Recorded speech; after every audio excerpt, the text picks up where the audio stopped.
Hey everyone. Uh, let's see, I've got one viewer at the moment, so sorry I'm late. And hi, Dazzler Cat, how you doing? Oh, now I'm up to two.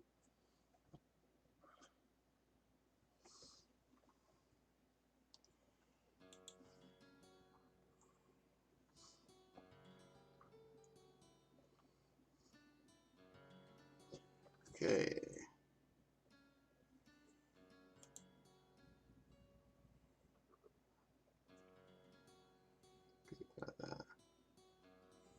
I'm doing pretty good there. I just woke up. I slept in late. I was up late to watch Siobhan's stream last night and got yeah.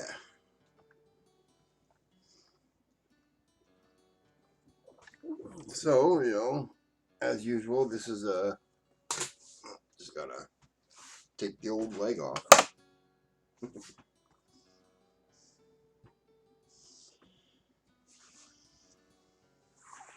Yeah, the Z's got me.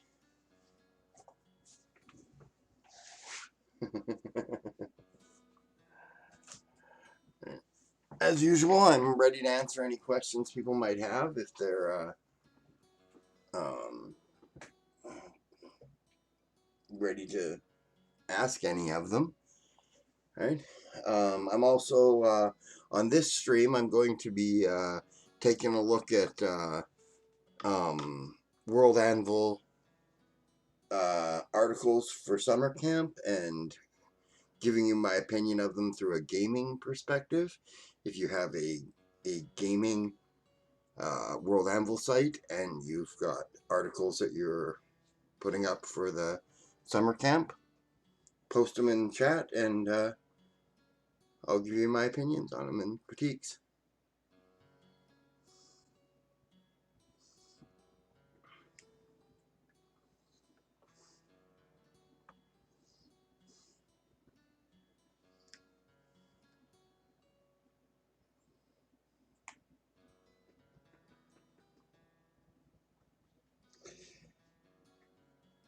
In the meantime, I'm not entirely sure what I'm going to talk about this episode. All right, I just thought that I would get something else going and give people something else to watch for a while.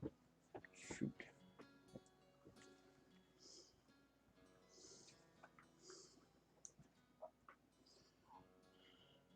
How do I do character arcs in my campaign? You mean like as in their plot arcs and stuff like that?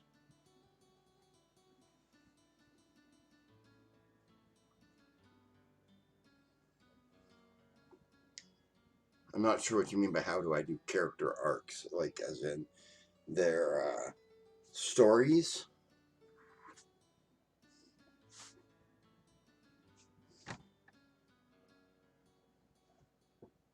Huh.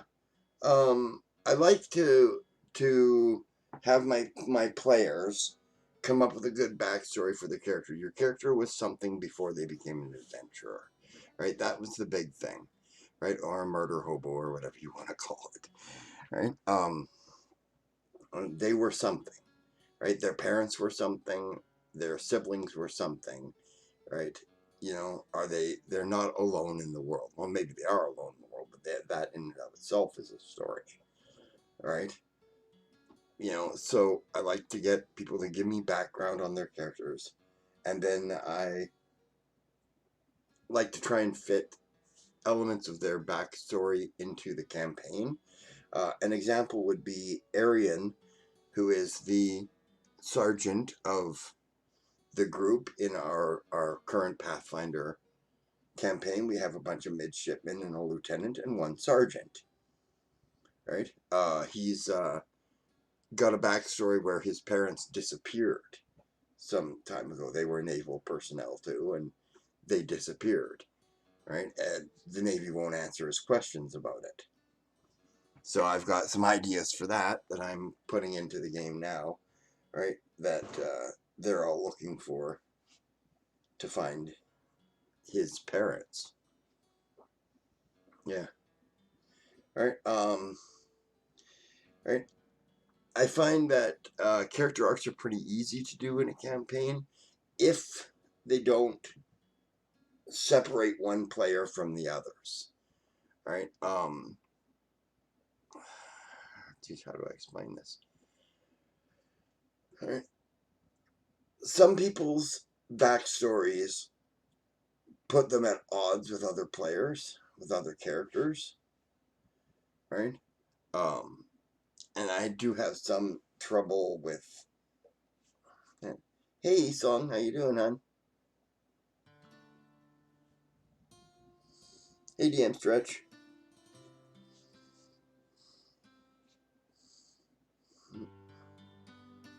Just answering Dazzle Cat's question here. They asked if how do I do character arcs in my campaigns? I was saying that mainly lurking as I work on computer stuff, but if you have my complete oral attention, I just can't chat as much as I'd like. Oh, okay. Okay. He was asking how do I do character arcs in my campaign. I was explaining that basically I like to work the character's backstory into a current story. Right. An example was that I gave was a current character has parents who disappeared mysteriously, right? And the people that know about it won't tell them about it. So we've got that going on in the campaign as they research and try and find information on on his parents, right? But as I was saying, some people's backstories put them at odds with the other characters, right? For example, if they murdered their parents, right? Stuff like that, right? I have a lot of trouble with that, but I can work with it.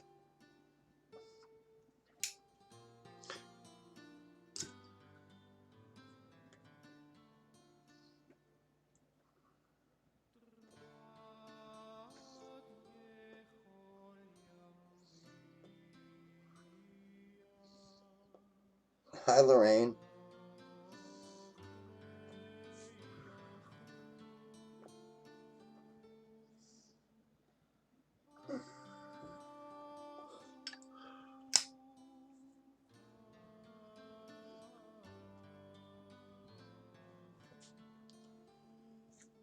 Does that answer your question, Dazzlecat, or does that just leave you with more questions?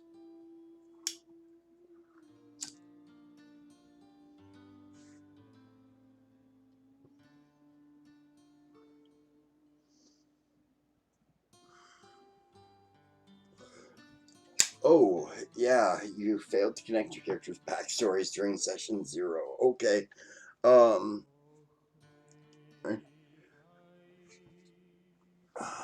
Geez. Well, on the other hand, some people's backstories don't mesh really, right? What you need more than connecting their backstories is finding them a reason to be together now, right? Um, for example, right, we're all sitting here in this chat, right? We all have different backstories, right? And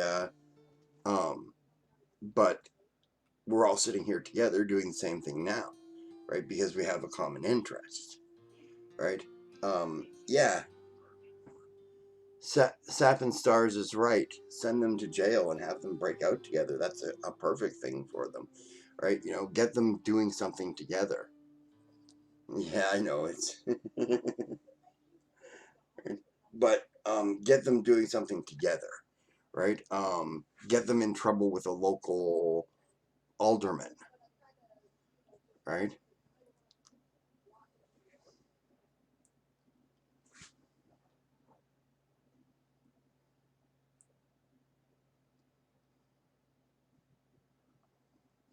Yeah,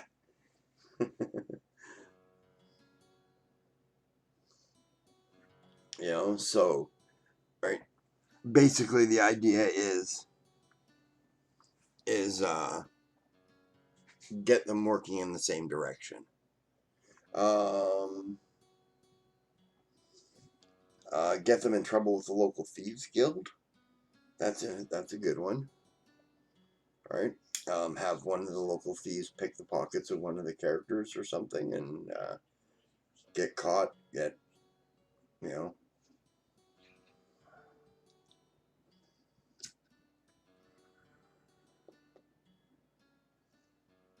Yeah, Sapphire Star is a good idea.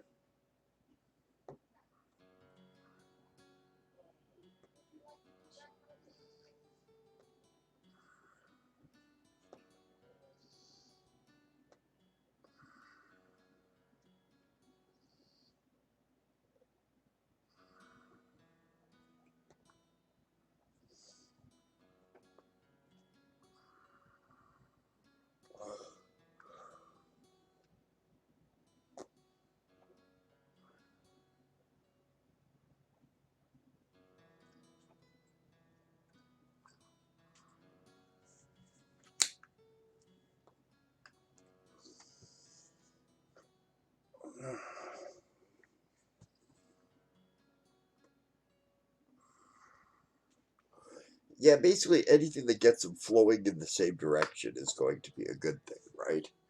You know, right? Because getting players together is like herding cats.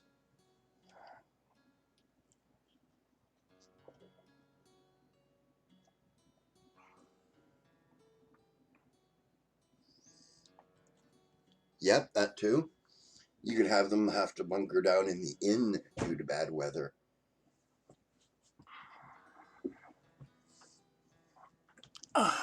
Sorry, guys, I'm really sore today.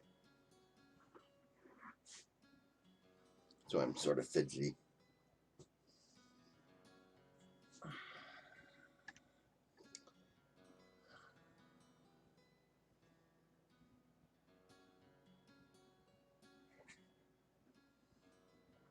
Yeah, mini plot in the inn.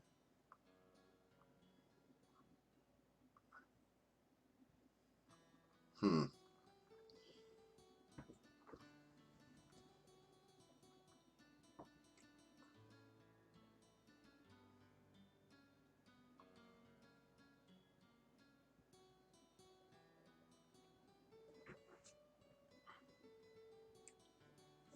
Thanks. Autocorrect. Yeah, that's fine. I spell it Dick.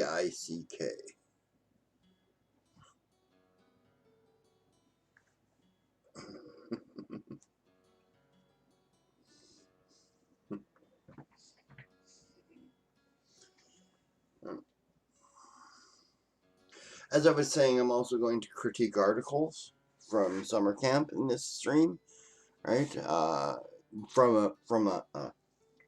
about that. From a gaming perspective, right? See how that would fit into like a game manual or a gaming environment. If you have articles for summer camp that you want me to take a look at, right? Throw them up in chat. First come, first serve.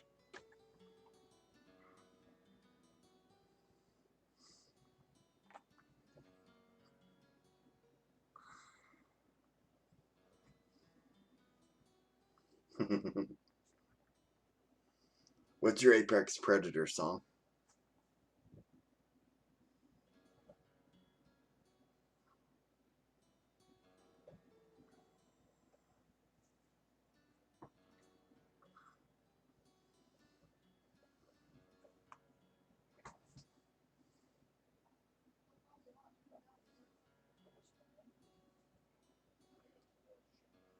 Oh, that's cool. A corrupted kraken or a whale that killed one of my character's entire family.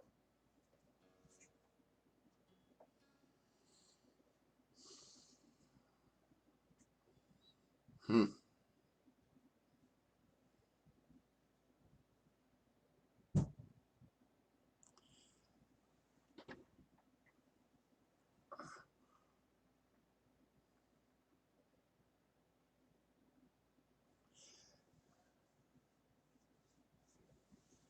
As a species, yeah, writing about about species of whale, right? How intelligent is the whale is the question. That might make it more interesting to write about if it's more intelligent than your typical whale. Whales are pretty intelligent to begin it with, right? And yeah, right. And the more intelligent it is, the funner it is to write about.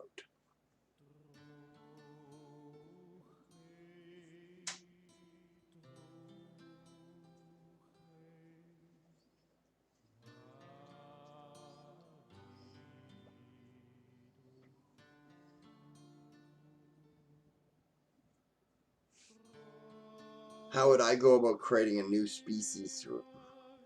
Geez, I'm just drooling today. I'm sorry. Right? How would I go about creating a new species for an RPG? Well, mostly I create new species as they become necessary. Right? So if the characters encounter something, for example, space shark, for example, in our campaign, right? When they encounter one, then I come up with a species on the spot, right? And describe it to them as it goes. Then later on, write everything down that I remember. Right? In an RPG, most species, what you're going to need to know about them is their stats. Hey, True Undead. In an RPG, what you're going to need to know is mostly their stats, right? Because chances are your characters are going to try and kill it, right? So, unless it's intelligent, it talks to the players or something, and then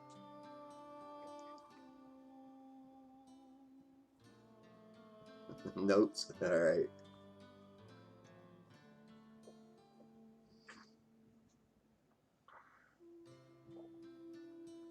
If corruption becomes intelligence, then people will seeking out corruption. Don't they do that already? I mean, like smoking. Ah, right. Okay, 5e background basing stats. Okay, the best thing I could say to do would be to start with a monster that is similar, right? For example, does smoking increase intelligence? It increases mental acuity. That's been proven. All right. All right. All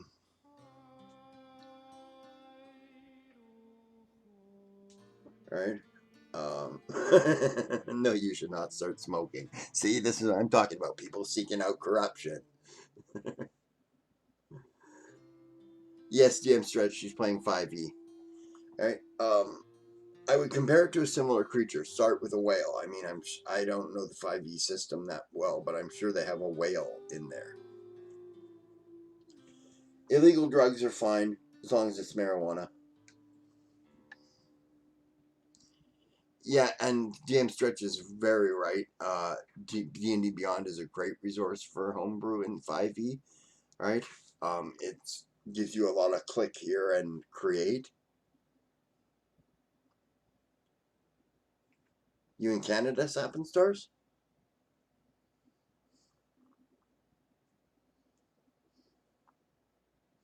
Washington State, yeah, close enough.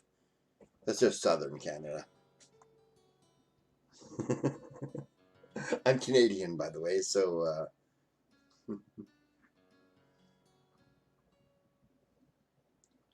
yeah, run them past DM Stretch.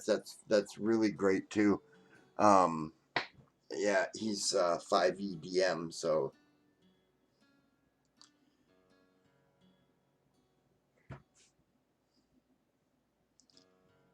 mm.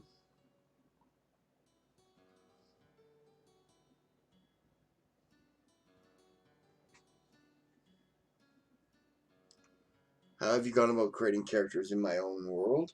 Is that a question for me, Esong?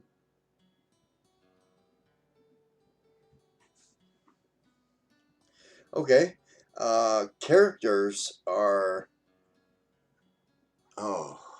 well, aside from player characters, which I give total autonomy, yeah, to the players about, right? My rule of thumb for creating characters is that it's up to you to make it fit, right? If you want to play a, I don't know, brown bear wizard, right? You have to explain what it's doing in the Avalonian Imperial Navy, right? Because I'm not going that far, right? I will help you, but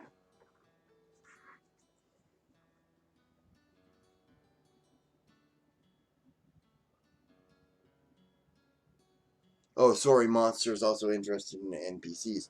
Okay, how I go about creating monsters is I compare it to similar monsters, right? If I were creating a corrupted whale, I would take a whale template, a whale, and I would go, okay, my whale is going to be stronger than this, or weaker than this, or more intelligent than this, or whatever.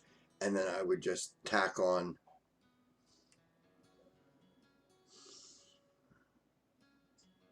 Yeah, see? That's like Stappensar said. Right? Right? And I would make comparisons to existing monsters. If nothing exists, I would go with something in the same sort of camp as that. If I'm creating a demon, for example, I would compare it to an existing demon. Right? If I wanted a weak demon, I would take it to one of the weaker demons that they give in there and make a comparison to it. Right? If um, if I was making a strong devil, I would compare it to a pit fiend, something like that, right? And see how it compares. DM Stretch is right. It's great to have 4 pre-made characters and run a mock battle with the monster. That way you can see if it's uh, there. Hey, pandas are huge, man. Have you seen those things? I went to the Calgary Zoo and I thought they were like little. I was wrong.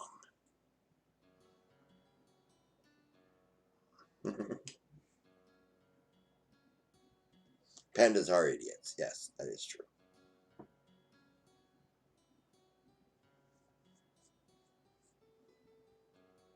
Yeah, as GM Stretch says, that's the thing, right? It's going to start out as something. So,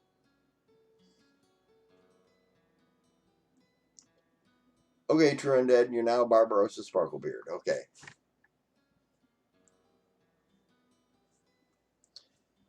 Calgary's a hole, but you want beautiful, come to the Okanagan in BC. Some of the most beautiful places on earth.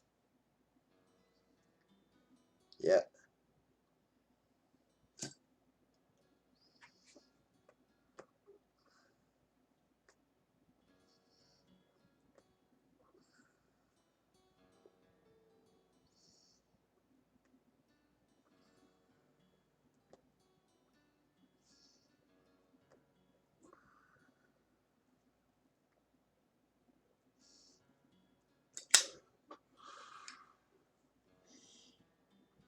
Yep, hot springs.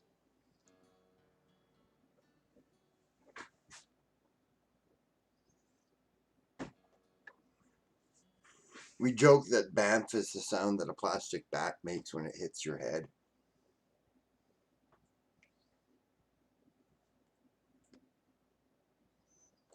What sort of things have I done to make it an original monster interesting? Let's see. I like to change environments of monsters, right? Example is like boulets. I don't know if you know that. That's pronounced bullet. It's spelled bullet, but it's pronounced boulet, right? Um, they're land sharks, right? They're the ones that sparked the idea for me to say like take something like a fish and make it swim through land or in fires or something like that, right? Or in the air.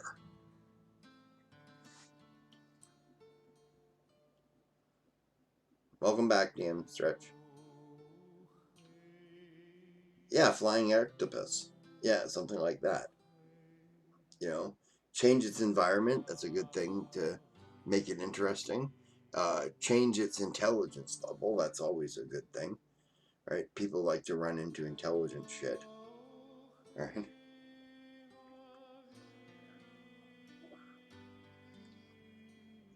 Yep. Give it more of anything, right? More arms, more legs, more. Hey, Aegon, how you doing?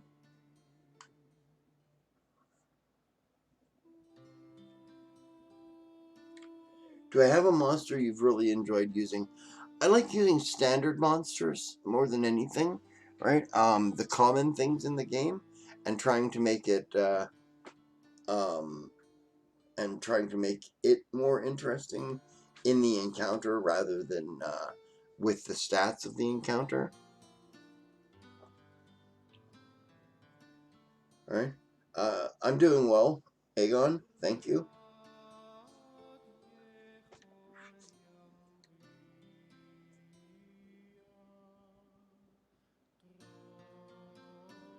Yeah, exactly. DM stretch. That's perfect. Right. A fire lion. It's no problem, Isan. And it's okay. And nobody else is asking any questions. So it's okay. Well, like DM Stretch said, he took a lion and a maw demon and combined them to create a fire lion, right? Um, which is just taking the special abilities from the maw demon, right, and tacking them onto the lion so that it lives in fires and breathes fire or whatever.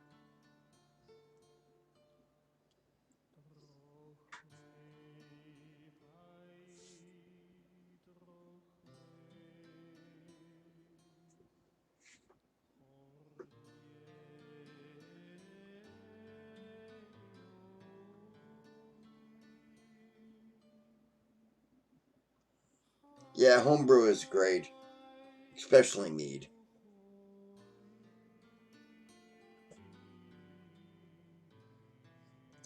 Yeah, give DM Stretch a shout there, Esong, because he's a 5e DM, and I don't DM 5e, but if you throw up the stats for me, I can translate them in my head and stuff like that. Like, if you want me to take a look at something you've created for 5e. And, yeah, you really are. That's okay. You're doing a great job of staying out of jail.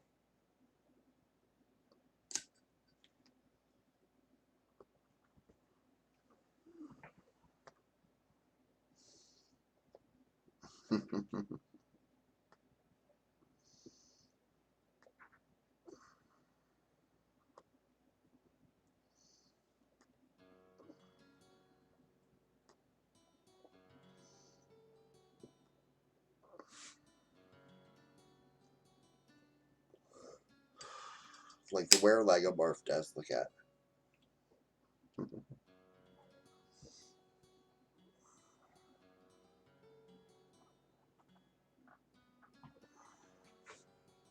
Sure, that's perfect, Robert Reaper. Like a simple change like that, give a zombie a bite attack, can make it just totally interesting. What do you mean it's biting me? Right? Um, take a dog template and give him claw attacks as well as a bite attack. Now, when you're picturing the dog, it's now got front claws.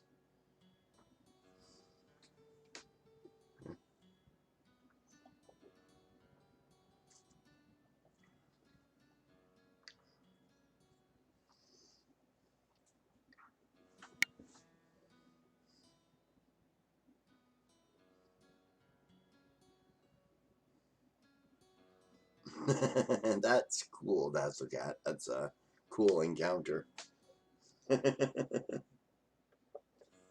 Yeah, my posture still sucks, Barbarossa.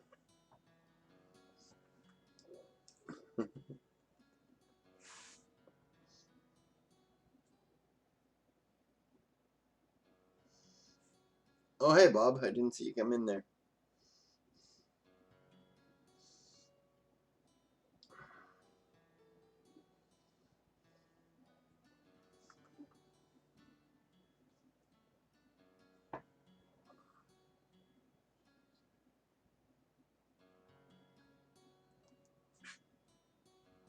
Goblin Arsonist is pretty cool. Can you not post a link to it in the chat there, DM Stretch?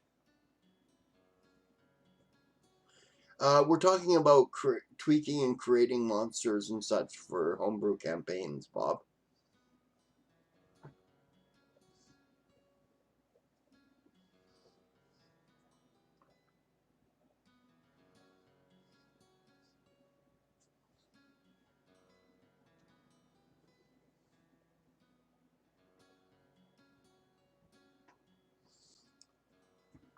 Yeah, that's right. As Ezong says, any stories, ideas, experience are welcome.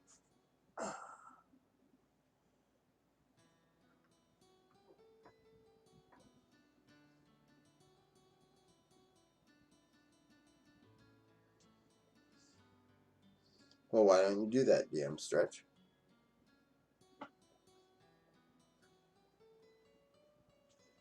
Yeah, child zombies are interesting. And I like to add things like child zombies, child ghosts, stuff like that. It freaks the players out. Mm.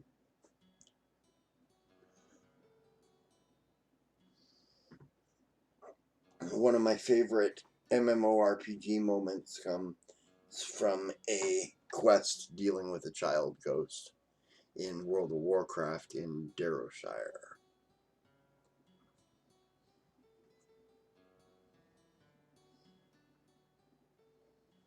It took a Darkling Elder and slapped a Bard level on it. Yeah, that would work too.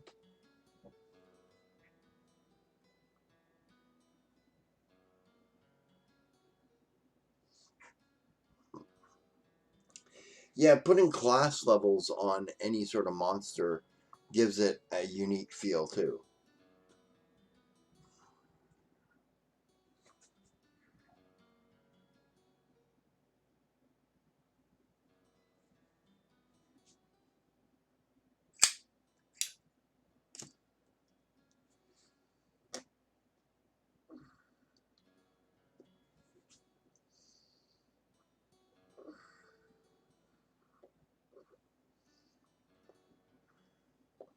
Well, folks, I'm afraid I have to take a break. I got to go refill my pipe and lighter and take some painkillers. So I'm going to be back in 5 minutes if that's okay. All right. Uh, yeah.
Okay, back.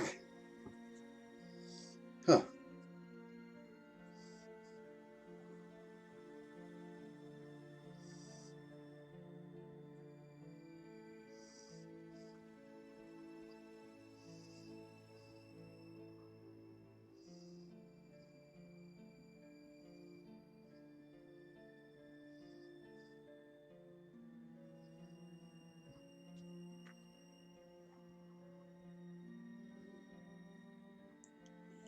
Either can.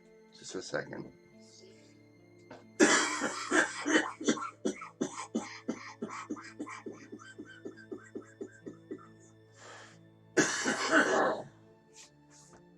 No, it's not COVID-19. I smoke pot.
That's awesome, mate.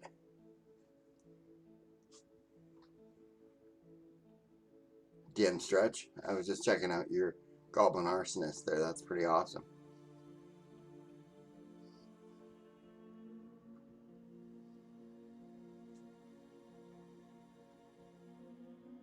They banned all this talk about pot.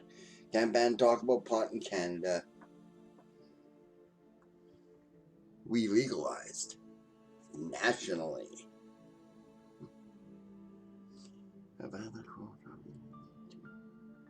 Giant pteranodons, such rising in the next horses. Yeah, that could suck. Giant pteranodons.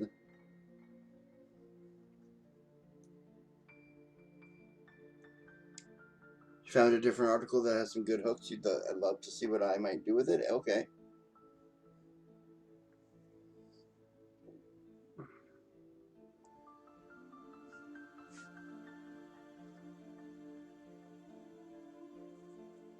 Yeah, that's stupid, Robert. We're afraid of pot. Okay, Esong puts up a Scribe of Nakati's article. Oh, the circus ship. I heard this one the other day. This is a great article. Alright. Let's see if I can figure out Sable's thing here so I can put up the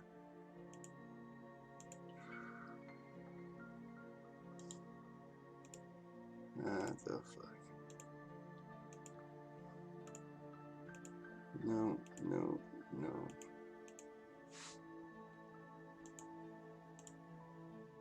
Nah, I can't find her bloody thing. Oh well. Okay. Yours and his world. Oh, okay.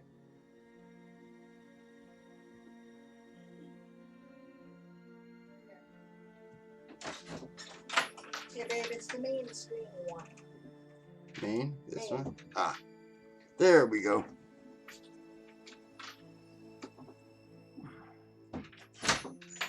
Okay. Right now that gives us that. I will switch to it and start to read and see what I have to say here. Okay, the Florzolande, the circus ship. I can't do it justice the way that, oh, who was reading it? I can't remember.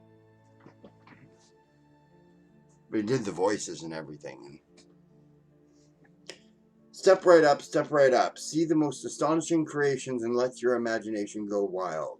See the most astonishing aggregation of magical marvels and monstrosities. For 8 copper, send your senses seaward and explore the fantasies on Forz Elande. Said by Cassia Ember, banger for the Forz Elande. Forz Elande, not floors. Forz Elande. The Forz Elande is an independently owned ship that travels from seaport to seaport, hosting carnival rides, magic shows, exotic animals, and other forms of entertainment. The ship circles around to different ports about every 18 months. Its arrival is usually announced by flyers and messengers that arrive at port towns about a week before they are scheduled to arrive, although sometimes inclement weather means they arrive significantly before or on rare occasions even after the ship leaves town. Okay. That's a good start. It at least catches my attention and goes, oh, neat. What a neat idea. Okay. It raises a couple of questions for me. One thing that gets overlooked a lot in role-playing games is taxation. Right?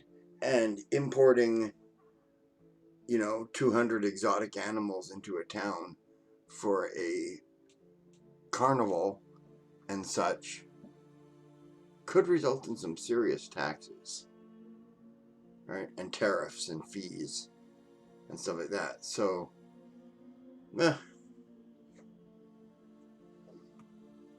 having a bunch of owl bears that could get loose in the town, right? So I don't know. We'll see if he addresses that or if you address that, Esau. Okay. Most members of the Florzolande are connected to the Undercurrent, a covert network focused on freeing slaves from the Sea Prince Kingdom and bringing them to freedom. Okay.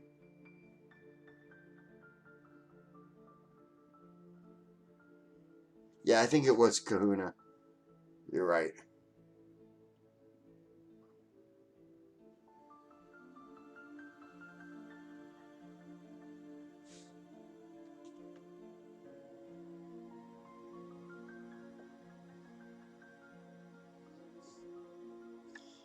Right? Yeah, that's a good thought there. DM stretch. Okay. Captain Andreas Auditore is aware of these activities but remains uninvolved in most operations to maintain plausible deniability. Makes sense. Most of the operations are organized by the first mate, Quill Rillian? Rylian? Okay? And one of the illusionist mages. Contacts within the city confirmed plans within a server at the Gilly Scarp.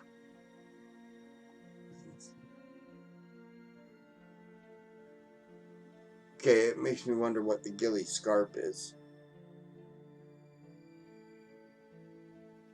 Right, you might want to link to that. Put a article there for the Gilly Scarp. Alright. Once the escapee makes their way onto the ship, they are smuggled through the mirror maze and down to the hidden room below deck. Okay, cool. That makes sense. Alright. Come back to chat and see if I'm missing anything.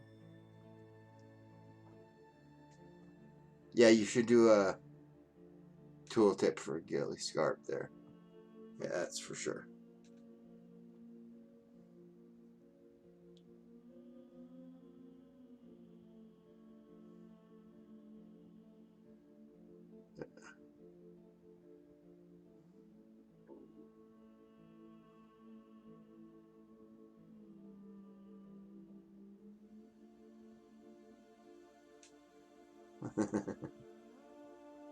It's a restaurant on the ship. Oh, okay, cool. Cool, you should have a tooltip for that so that people will know what that is exactly.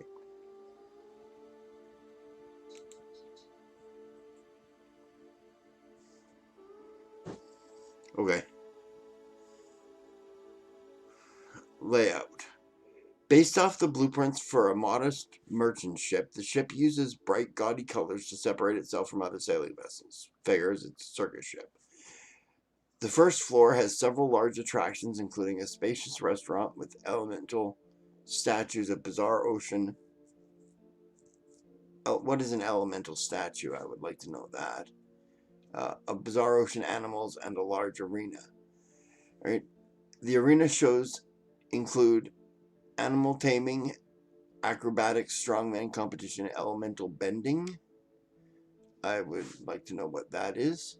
And an illusionist show usually lasts 1 hour, with the next show starting 30 minutes later. Okay? The forecastle of the second level includes other family-friendly activities like an illusionist mirror mage, fortune telling, and a seahorse carousel. Right?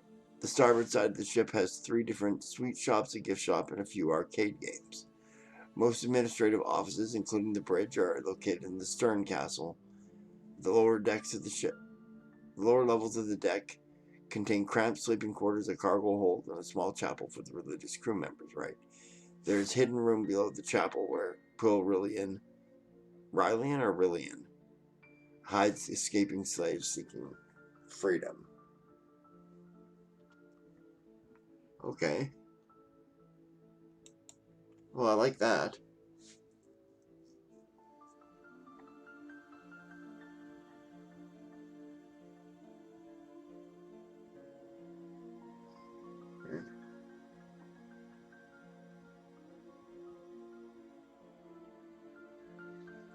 Oh, okay, so the elemental bending is like in Avatar. All right. That makes sense.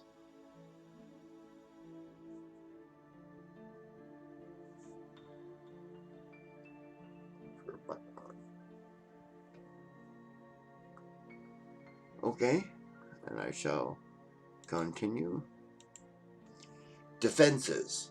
This large ship does not have many traditional defenses and relies on its swift speed, often augmented through its magic users and a smooth talking captain to handle most confrontations. Any pirate that drops in for an unexpected visit quickly learns that the fireworks and owlbears are not just for entertainment. Exactly my point about the taxation, right? You know, owlbears getting loose in a city. Anything that needs a more gentle approach is handled discreetly by either a quill or an illusionist. Okay? Aware of its clandestine undercurrent operations, the Force Land description works hard to maintain a clean reputation and avoid unwanted attention. That's true. If they're all in on it, that makes sense. Alright. Scratch my arm here. Okay. Alright, so, yeah, I like that. I like that a lot. Alright, they basically took all the guns off the ship in order to put room for more attractions and rely on their mages to. And I'm sure they're elemental benders, too. I mean, if you have a couple of water benders on a ship, that could screw up any pirate that tried to come after you.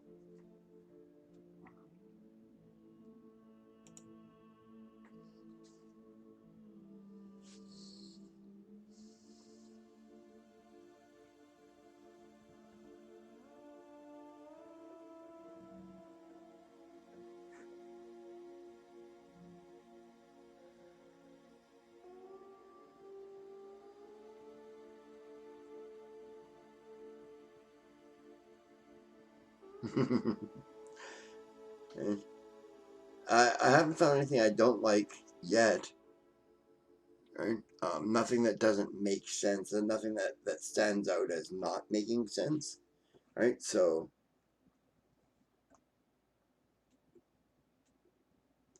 you know, yeah, like Robert says, yeah. Okay, I'm going to continue reading this then. Saltmarsh reception. Most of the people in Saltmarsh are excited to see the Florzalande dock. Yeah, that makes sense. It's one of the smaller port town. It's one of the smaller port town. Oh, you have a spelling error there. It's one of the smaller port towns that this circus stops at. Right? But it's also the only town for several days' travel in both directions. Right. A few weeks before the expected circuses arrive, many local businesses offer odd jobs to children in the town as a way to help them save coppers for the entry fee. Nice. Captain Andreas Auditore is always invited to dine with the Saltmarsh Town Council at Galleon Primewater's house before opening night. Yeah. Poe always declines claiming responsibilities on the ship. In reality, he spends his time catching up on the other undercurrent members in Ingo the Drover, with under or Calican the Unspoken. Okay. Awesome there. Okay. Let's take a look at this on the sidebar.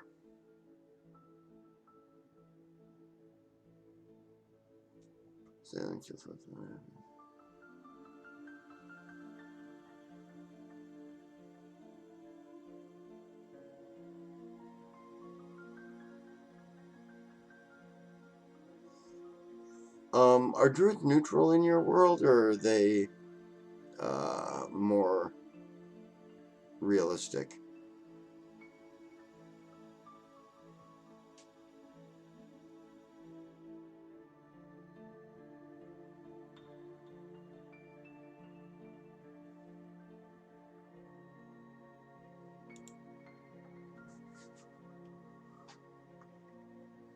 You don't use alignment in your game?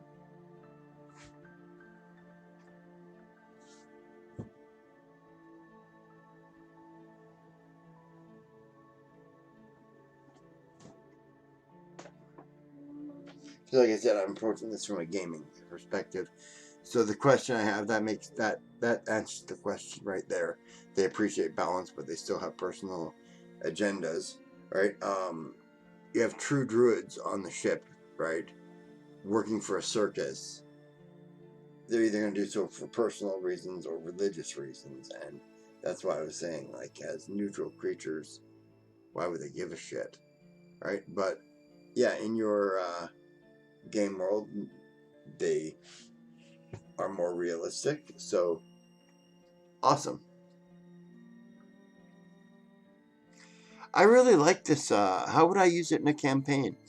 Well, my characters are often in port towns because they are sailors, except for they sail the stars.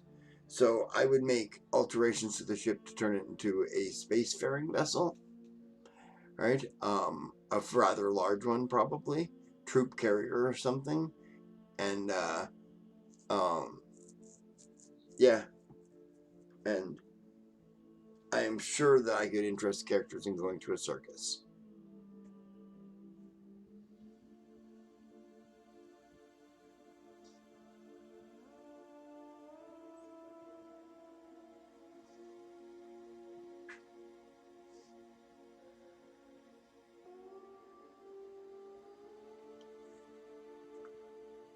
Yeah, exactly, Robert. Those like druids are deep like that, but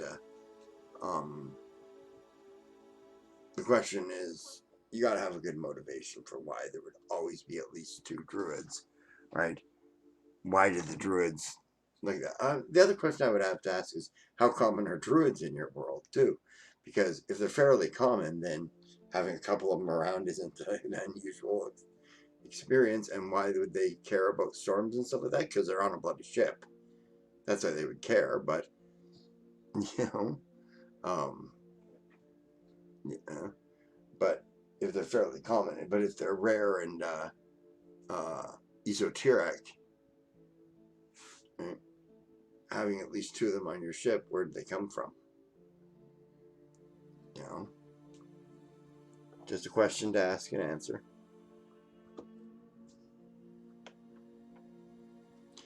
Overall, I think this is a great article. Right? How many druids in a world would be believable? I believe there are currently 30,000 registered druids in our world. Oh, on the ship, you know, having two druids on a ship, not a, depending on how common druids are in your world, and like I said, the question came up. It also depends on alignment and stuff like that, because the question is, why would they care to be on a ship and take care of these problems, right? Um, so because money doesn't motivate them, right? Right. So maybe they're there to make sure that the owl bears don't get abused, right, or something like that, right? Or they're there to make sure that the conjoined twins are not treated unjustly, right? Um, because druids could care about that.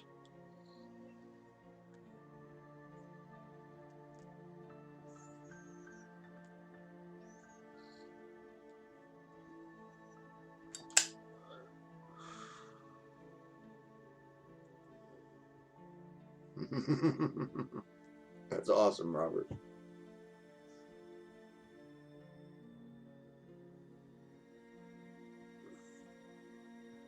Yeah, so if they're interested in helping that, having two druids, that's not unusual. Right? You'd have one senior, one junior, trying to train the junior to take care of the owlbears. Right?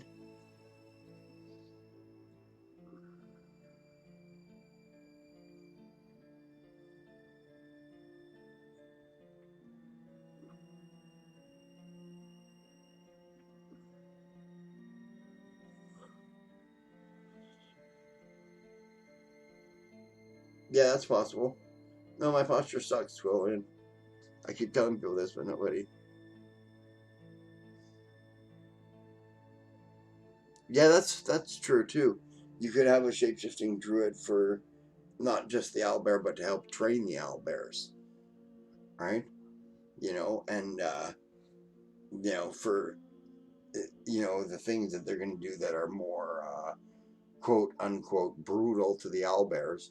Maybe he considers um, that it would be better if they cracked the whip over him rather than an owlbear or something. But no, I do not think 4 to 6 druids would be crazy, right? Because you have owlbears who can join twins and things like that on your ship, right? I think more likely if you're going to put that on there, put a cabal of druids on your ship, right? Maybe sea druids or something, right? That or weather druids. Uh, yeah, cabal. A like 13 druids, right? Which is one hierophant, and then a number of druids beneath him. I usually spell cabal with a C, but they're both technically correct.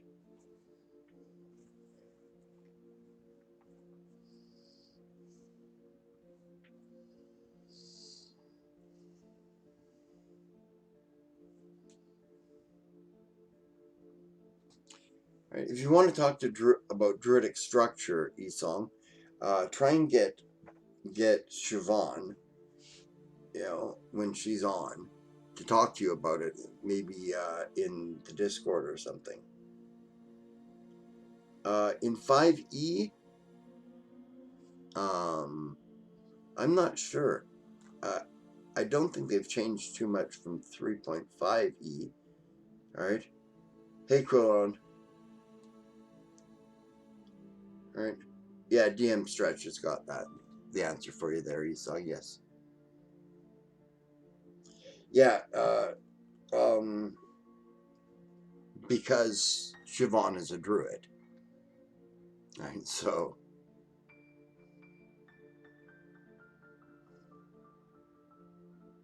Yeah, we're looking at your homage to the first mate of the pirate ship article there. Oh, is this Q's page that I'm looking at?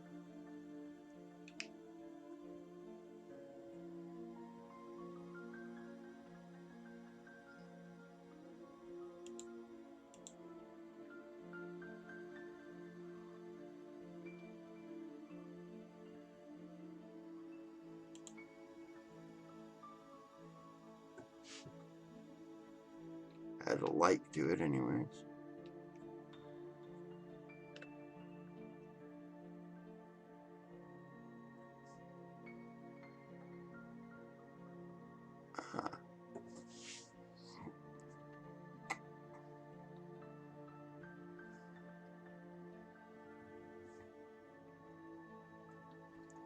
Okay. Yeah.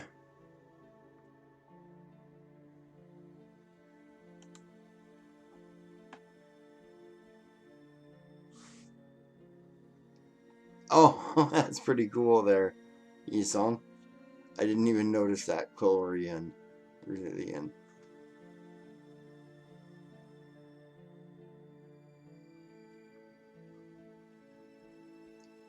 Yeah, Robert Reaper has got an idea there too, a coven of sorcerers. I don't know what classes exist in 5e, right? In Pathfinder, I would just simply tell you to make them witches.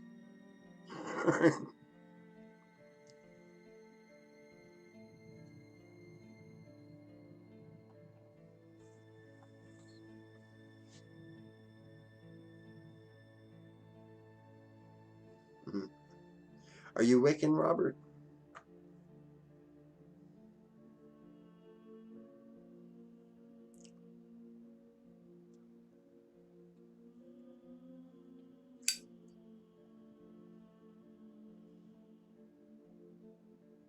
Any other encounter downtime ideas for an RPG from the article? Um, hmm.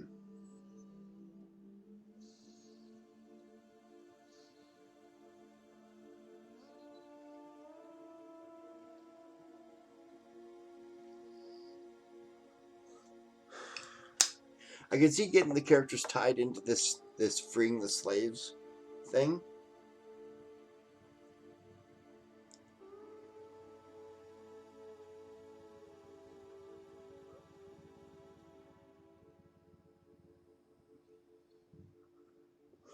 right? You know, getting them tied in where they discover them freeing a slave or something like that. Put a moral dilemma in for the characters. Do they turn them in? Do they, help them? Do they, and what if they do help them? Are they now going to be hunted by the laws of the land? And are they going to have to join the circus? And, you know,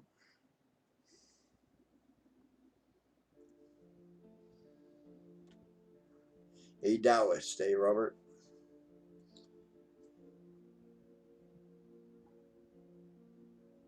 Yeah, you could have, that's a good one, DM stretch. You could have the ship or the characters getting extorted at the docks and the ship there.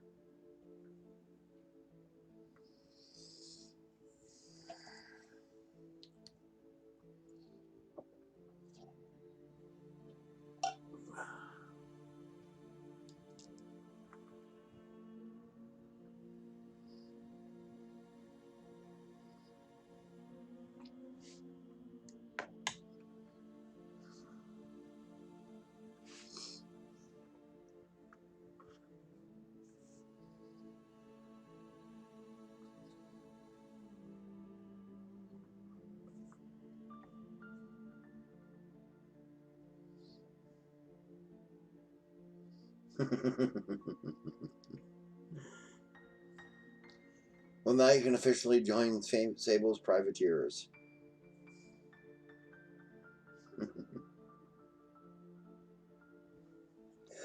Okay, anybody else got an article they want me to take a look at? I've got another hour and a half to go, so.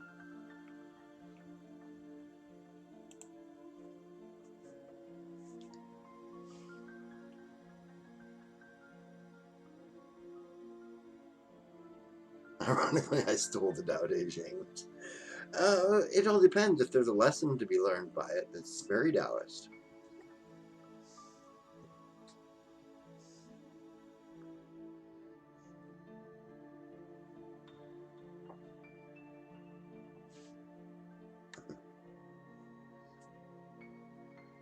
Okay, DM, go ahead.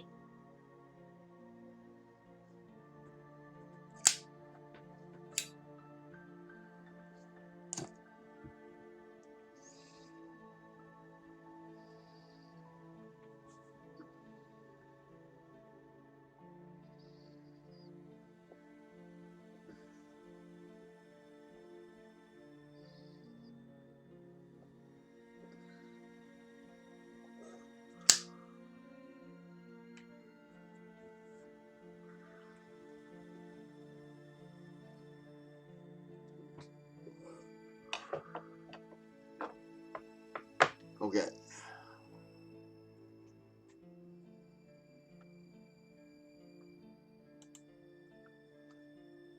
Okay.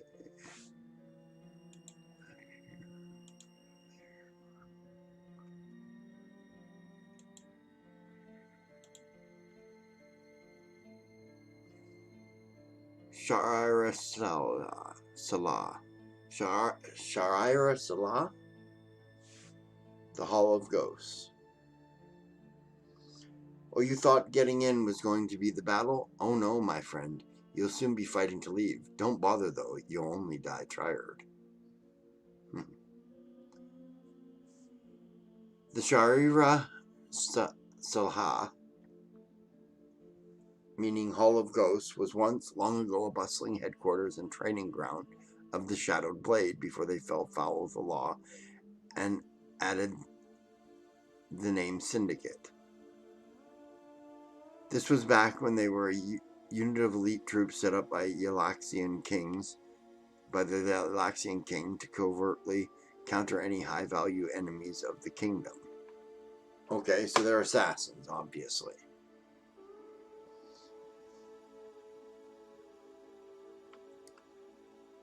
Set in a remote location far from civilization, this fortress was carved into the side of a mountain in an area that conceals the entrance. Okay. Take it things don't fly in your world, right? With a raised landscape to either side, this was easy to defend by providing the natural kill zone for any stupid enough to enter the area uninvited. Yes, this is a picture of shit. I can't remember what that place is called, isn't it? Or is this a computer generated image that you came up with?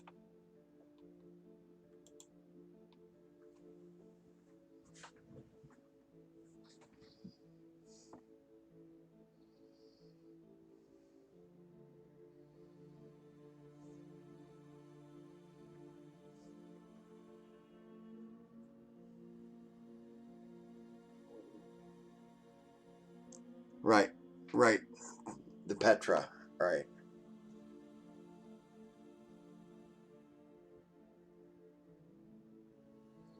Yeah, yeah. It's yeah. Right. I just remember Petra from Civilization. Okay. Now ruined, many of the fortifications have long since crumbled away. It stands seemingly deserted, and this is the ruse of the current occupants.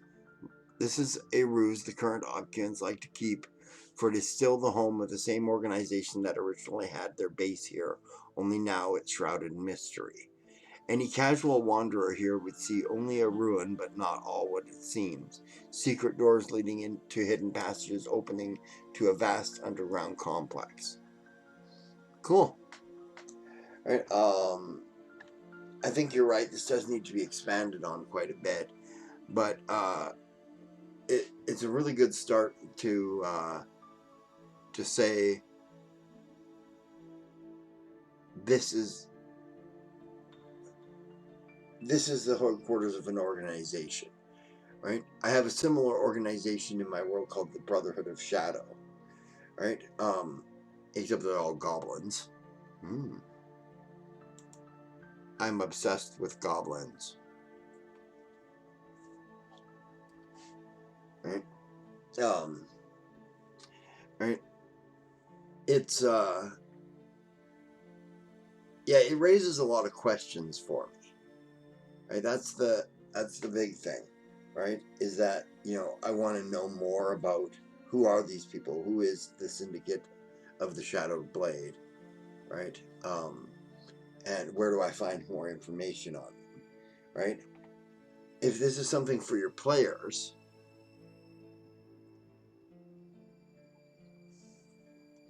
right? If this is something for your players, then this is good because it doesn't give them too much information, only enough to tease them, right? If it's something for the greater gaming community, something that you'd like to see slipped into other people's worlds.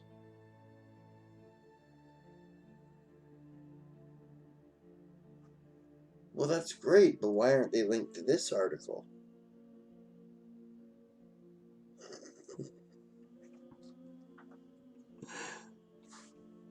Okay, that's cool. Right? Yeah.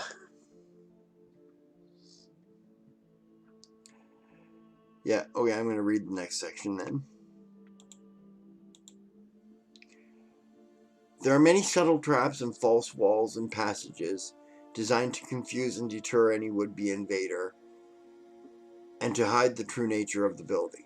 Those traps and mechanisms that would once maim or injure are gone, as that would now just only raise more concern. They are now only made to distract and obfuscate, so people would now only leave thinking nothing of the place. If the first level were to be breached, then other provisions have been made to ensure the unwitting person does not leave, but the first line in the place's defenses is mere smoke and mirrors. Oh, okay. Right. This sentence, the structure of the paragraph itself is a little confusing, right? But it only because I'm dyslexic, but right. Right. It does evoke what you're trying to say, which is to say its first line of defense is illusion and obfuscation, right? And its second line of defense is lethality, right? I take it these are not evil people in your world, obviously.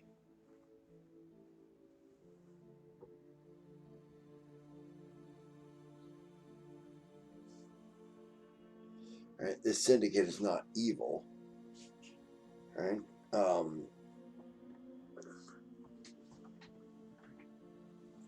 and because it seems to me that they're very merciful. Highly illegal means chaotic, not evil.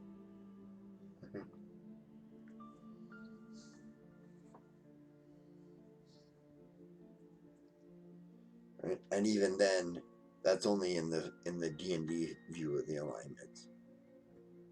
Right.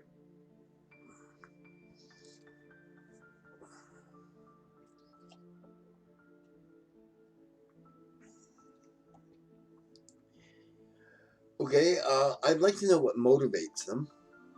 Like, are they just an Assassin's Guild for money, or do they have a value system or a code or anything like that that directs who and how and when they kill? Right, that's something I'd like to know about them. Right, and about the building itself. Right, I would like to know exactly how big is the building. Right, how many people are there in this building? Right. Skyrim assassin guys. Okay, I haven't played Skyrim, so I know. Kill me now. I have not played Skyrim. Right. I know a lot about it though, so how can you not? Right. Yeah. You say if the first level were ever breached, is that the first level here that they're wrong one? Here, the first level of the whole thing, or is this 2 levels as it appears to be on this picture? Right. That's the sort of thing I'm asking. Right. Right. Or is the first level just the surface and everything under the surface is the next levels? Right? A clarification of that might be helpful in the article. Right? And right, some specifics as to what they would run into. Right? You know, low ranking assassins and whether or not what kind of class they would have in D&D. Are they thieves, rogues, right? Or are they illusionists and fighters, right? Oh.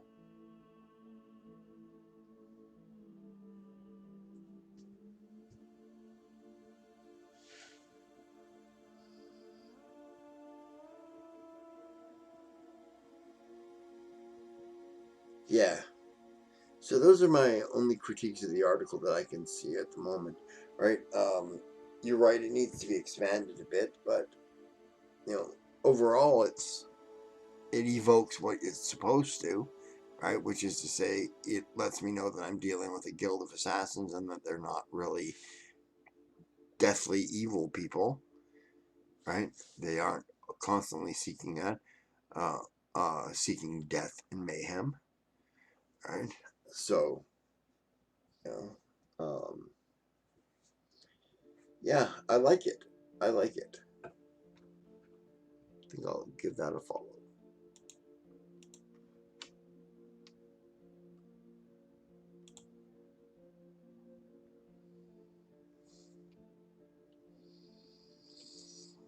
And a like.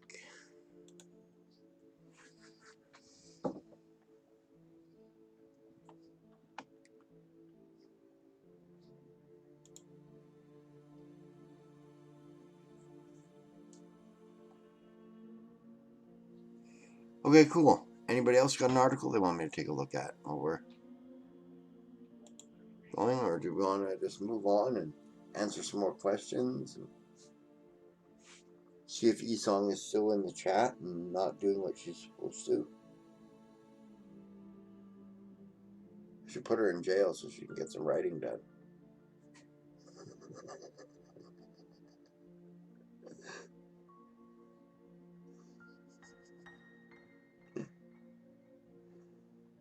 Ah, I'm sorry. Never make a lady pout.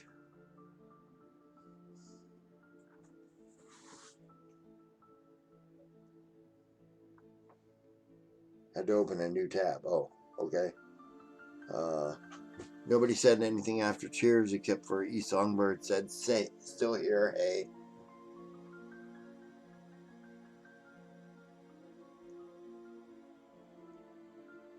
Awesome.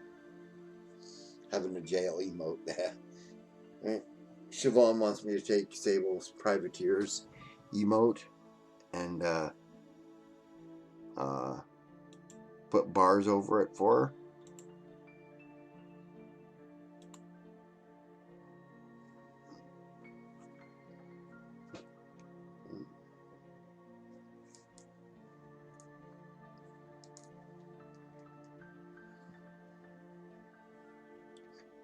Yeah.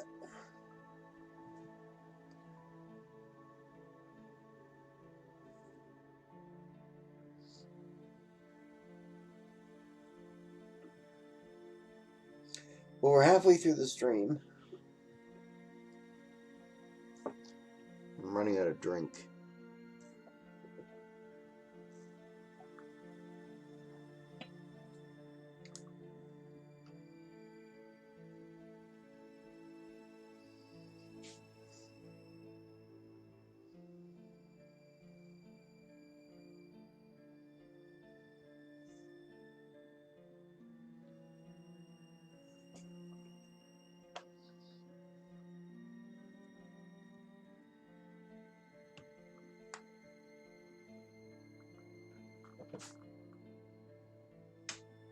Oh, you can't post right now because you're technically at work? Okay. No worries. I'm on again on Friday there for no reason. All right. Same time, 12 to 3, but are you going to be working at that time too?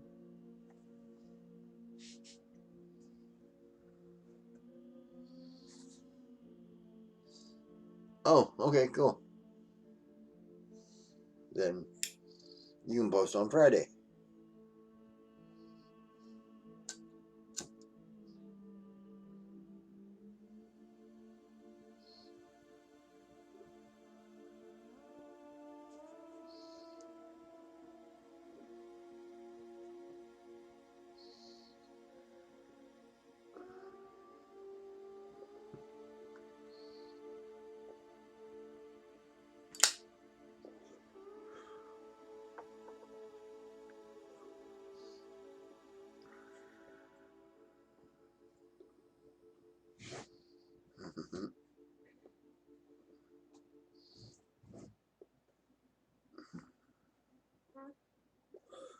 Okay, well, if you have it done by Friday, then we'll see it then, and I will comment on it.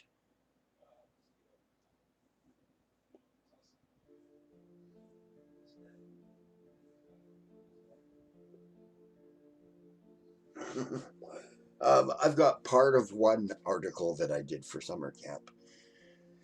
All right, it's not even 300 words yet. All right, I've just been busy with running my games and being me. Taking care of my mom, stuff like that. Right, has given me less time.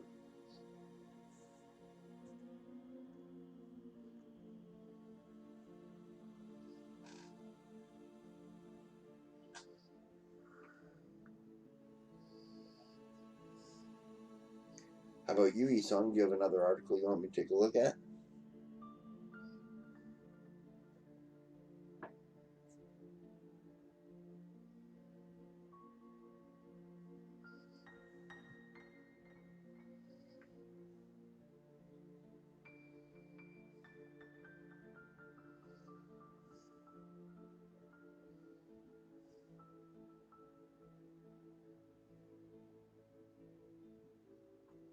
Okay. Take a look at your myth. That's very cool.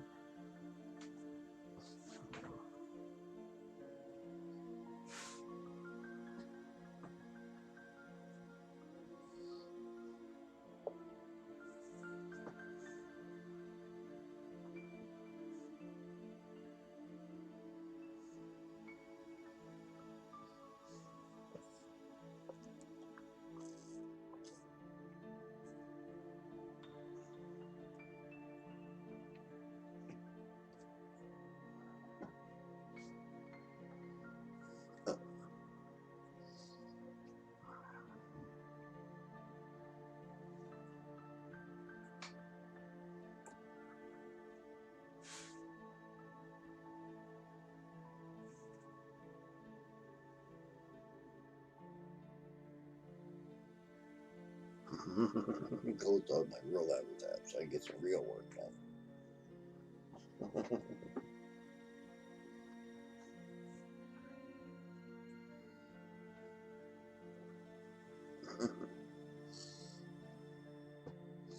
You're not trying very hard, hun.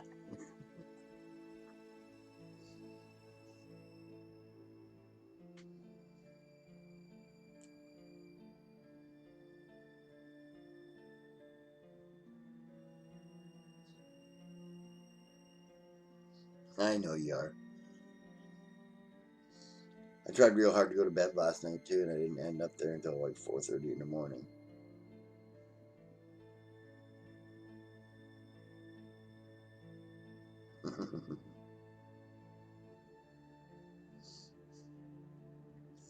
Well, I appreciate that.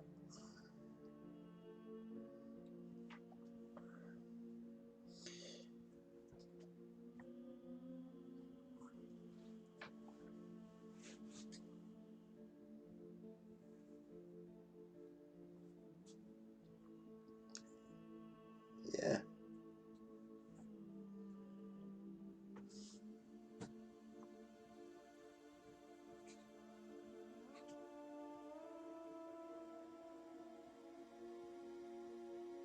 Yay. Okay. Ghost of Salmar tribe of Nikati, the trident of the deep. Oh, that's what's here.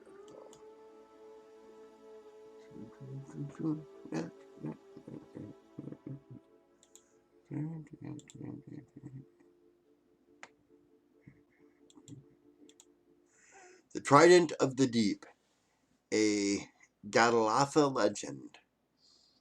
And that is why Yinnis? I think Yinnis has to go to Warrior Summer Camp, right, Mama? So he can defend us from the Saugan of the big deep warrior monster and the big deep warrior monsters. One day when I grow up and get my fins, I'm going to find the trident myself. That way he can stay at home and play with us. That's cool. Gotta love kid quotes. Creation of the Trident. Shortly after the formation of the Great Existence, 4 guardian spirits dwelt in the darkness of the ocean depths.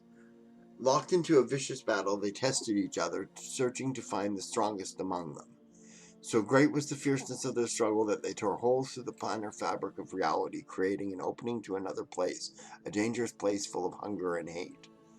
Horrified, the spirits saw how the damage they had caused threatened all forms of life in the deep ocean caverns, and swore to make amends for what they had done. Seeing the might and strength within the Trident tribes, they bound themselves to a tribe near each of the 4 planar tears, pledging their power and protection. But the ultimate symbol of this promise was the Trident of the Deep. Working alongside the great Trident shamans,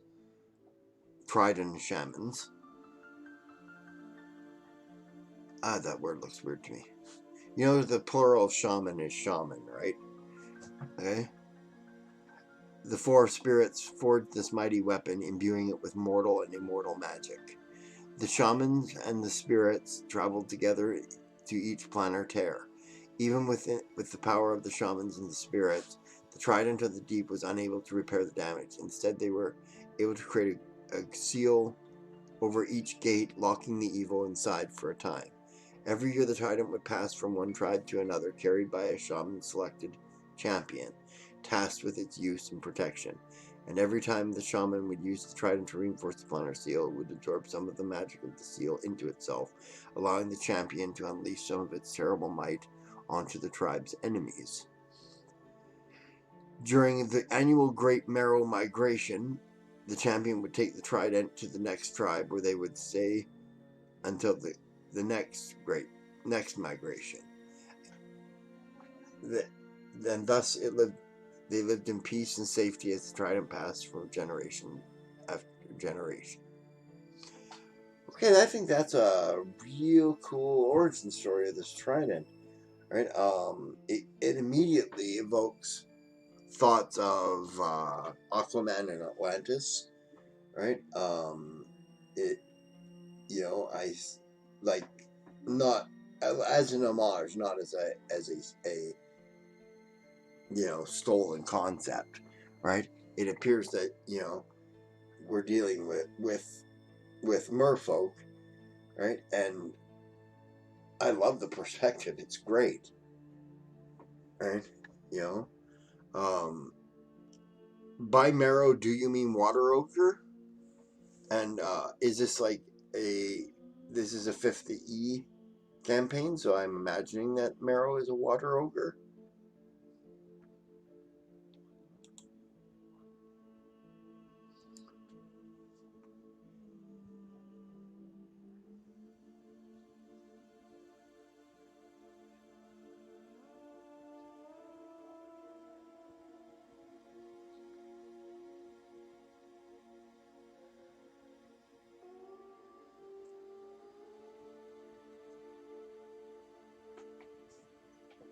Hydrate, Erin. Okay.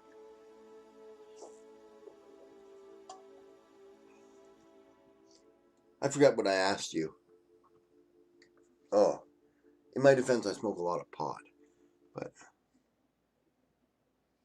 let me go back to the article. Marrow, right?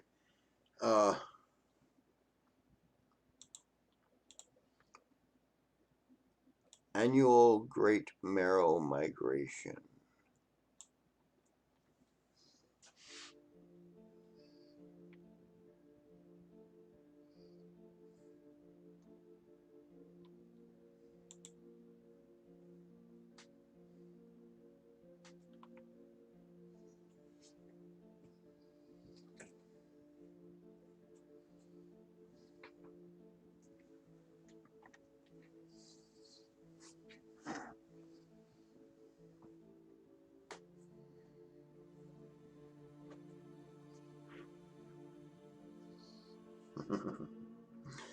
Well, yeah, I don't know.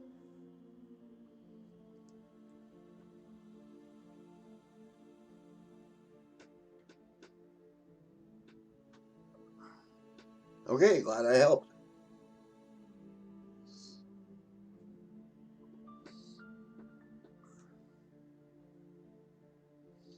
Oh, big summer camp hug back to you.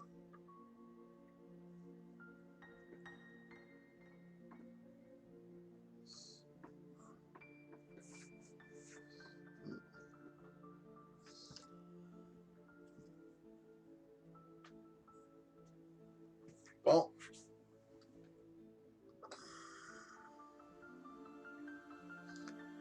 okay, let's take a look at the loss of the trident now.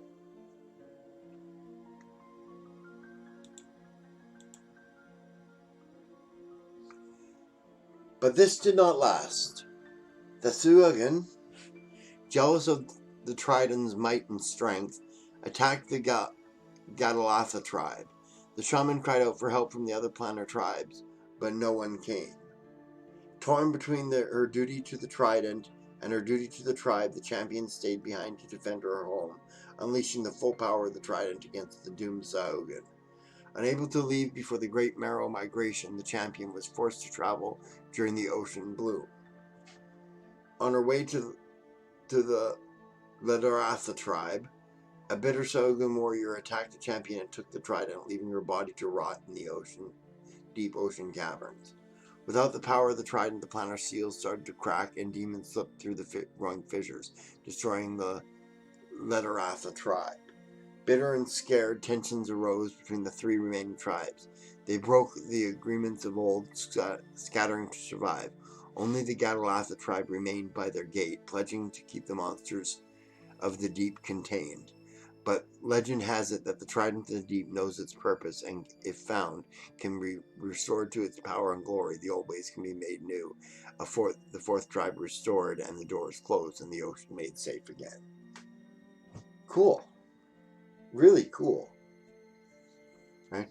I like the fact that your hero in the story, right, didn't go off and die gloriously defending, closing the gate. They fought off the Sogan attack and died basically getting smacked in the back of the head while sleeping. Right? Right? Because that's the way it happens. That's Game of Thrones for you. I remember Sable telling me about one part in the book of Game of Thrones that she was reading where this highly important character is going on a quest to do something, to get somewhere and give some information, and on the way, he dies of dysentery.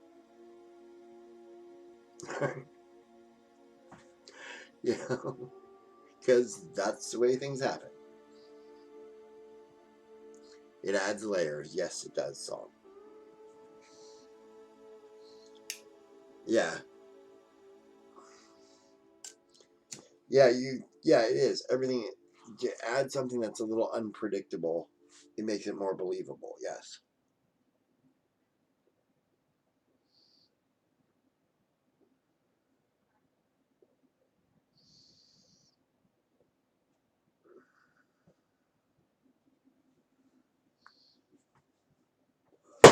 Shit. Just a second.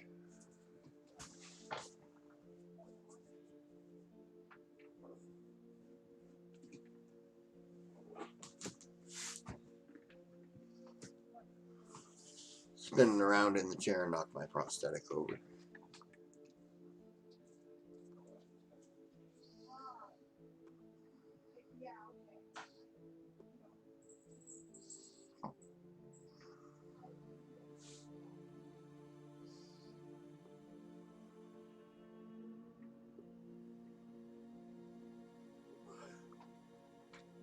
Okay,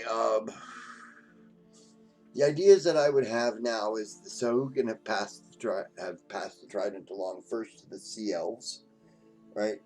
And then to the surface elves, and then maybe to a human collector, so that the trident's not even in the sea anymore. That makes it more interesting, right? Because just like undersea adventures are interesting when the characters have to come up with ways to adapt to the alien environment of being under the sea, it's also equally interesting to have your alien characters who are adapted to the sea have to find adaptations to be on land, right? And you can it gives you the opportunity to get into things like describing the fact that how heavy it is to walk, and how tiring it is, and you can't just stop and rest in the water, right? You have to sit down, you have to lie down, you have to, right? And you dry out and it itches, and you can get all this stuff in there, right? Right? So get them out of the ocean. That's what I would say if you want them to recover the trident. It should be hard. Right? It should be really hard to recover the trident, and it should take them right out of their element. Right? Because the trident's the game ender, right? If they find the trident and restore the trident, then the game is over. Right?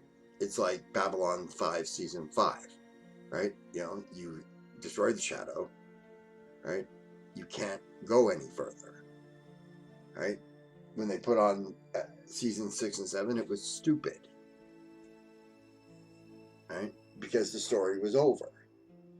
So the biggest thing that you got to do is try and make it very, very hard, right, to get to the end game, right? Unless you've got ideas for them to do after the end game. If you have ideas for, like, you've got 4 players and you're going to make them all four shaman leaders of the 4 restored tribes.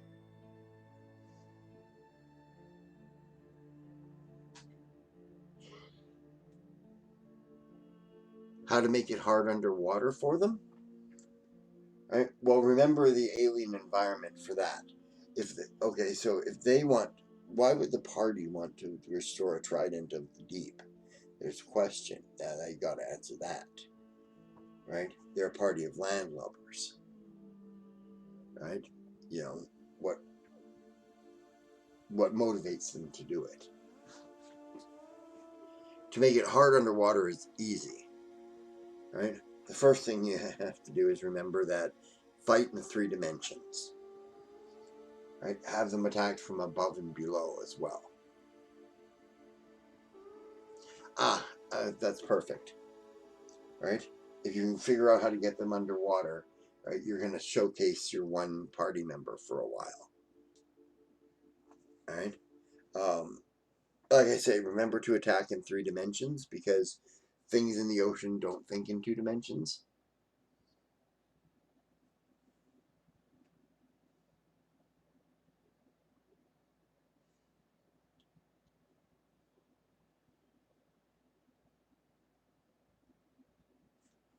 Yeah, exactly. DM Stretch is right. In 5th edition, water breathing only lasts 8 hours.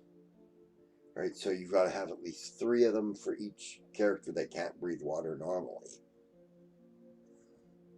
Right, or potions, or scrolls, or a wand, or something that's going to keep them underwater.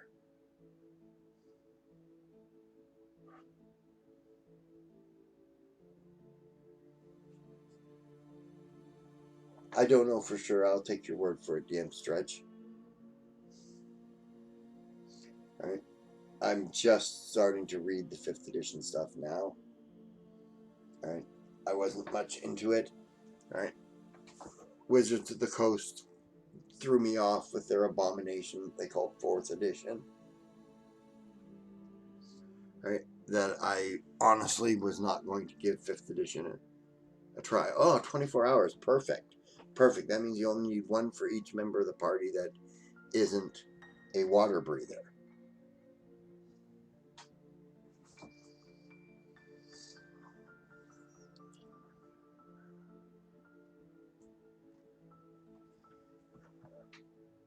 More underwater, and this is a perfect opportunity, right? Water breathing lasts 24 hours. So if you've got 4 party members and one of them breathes water, you only need 3. So you got to have 3. I believe it's a 3rd level spell. So you have to have 3 3rd level spells to be able to do it, right? Now the thing to remember to make it hard, right? Remember that if your characters are like 8th level or something, where they have 3 3rd level spells, maybe you can get that at about 6th. But all right, you know, that's their major spell casting. That's how I generally run all my games, Esong. I have no solutions. I present the scenario and then I see what the players do with it.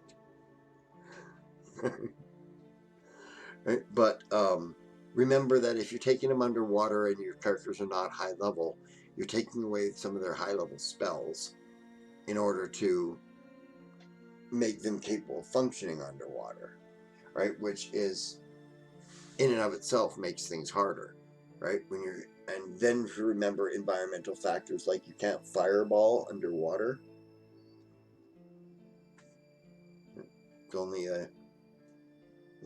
It's only interesting things like that you have to keep on with.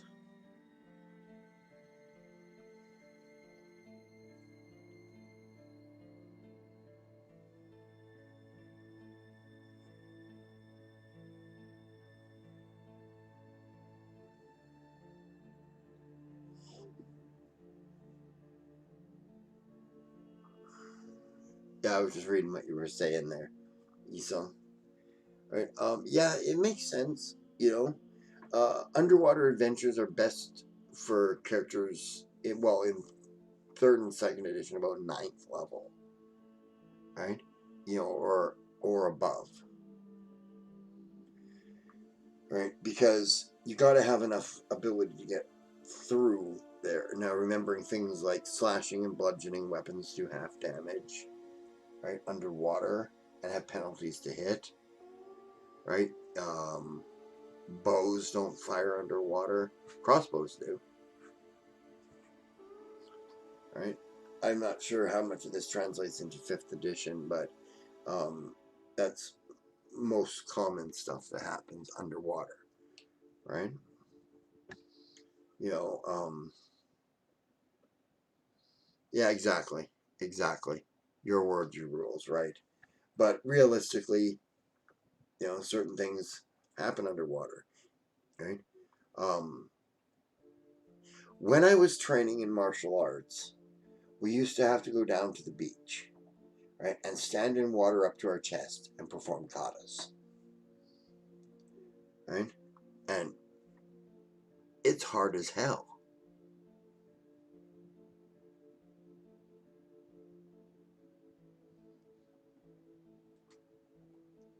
right? It's difficult, when you swing an arm up for an upper block, right, and the water is up over your elbow, it's all pushing against the water and splashing stuff around, and you know, what are they? What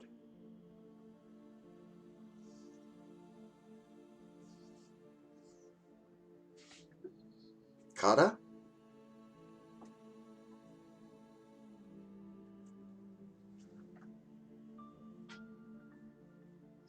Kata is sort of a series of moves done in a martial arts form. Um, yeah, routines that you practice in order to um, successfully learn how to flow from one maneuver to another. Right? Um, they're dances. Right? You know, but it's really sort of quite funny actually. The martial art that I studied, the kata that I was doing, is all circular, open, turning movements and stuff like that. And our martial art didn't practice that kind of movement. I studied Kyokushinkai, and it's which comes from Goju karate, and Goju is a hard soft style with a lot of circular movements in it, and Kyokushin is a hard style that has taken out all the circular movements, but the katas they teach all the circular movements.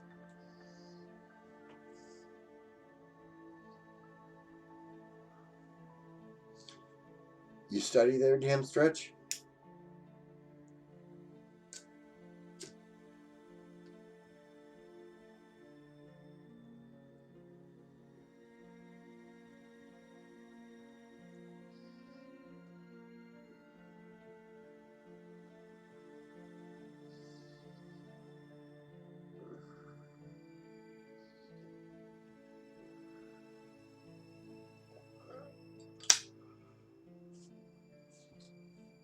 Do you study martial arts?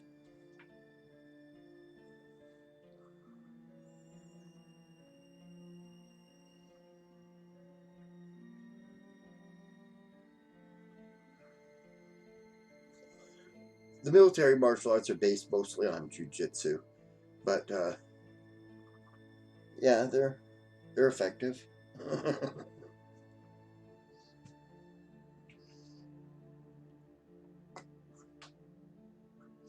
Jeez, crazy fucker. Krav Maga is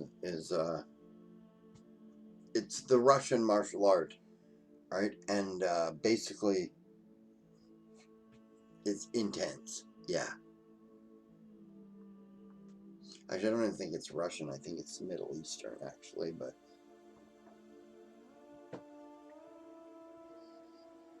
she loves it. Yeah. You like getting beat up, do you? I thought I was a meathead because I studied Kyokushinkai.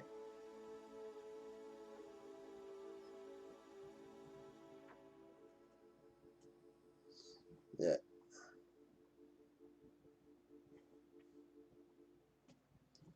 Yeah.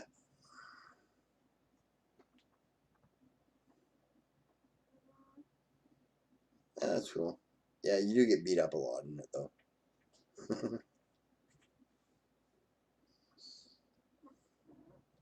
But then again, right, in Kyokushinkai, right, all sparring is done full contact, and the only rules are you're not allowed to punch the face or kick the groin.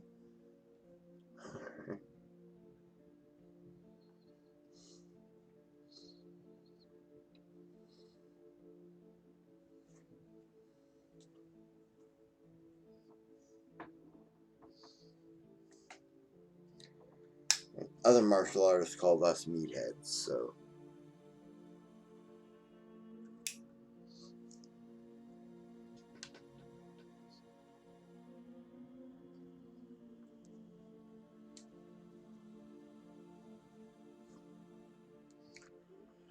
Any thinking of ideas for what could be on the other side of the portal or planar gate? Sure.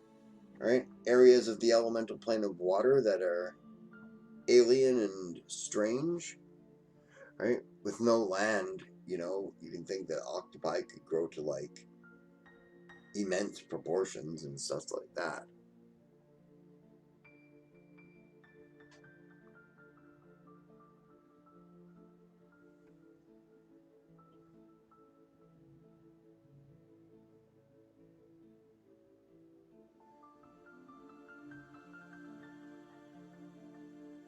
Elemental plane of water. Yeah. Um, in the cosmology of the D&D game, there are 4 inner planes and multiple outer planes. Right? The inner planes are the elemental planes: air, earth, fire, and water. Right?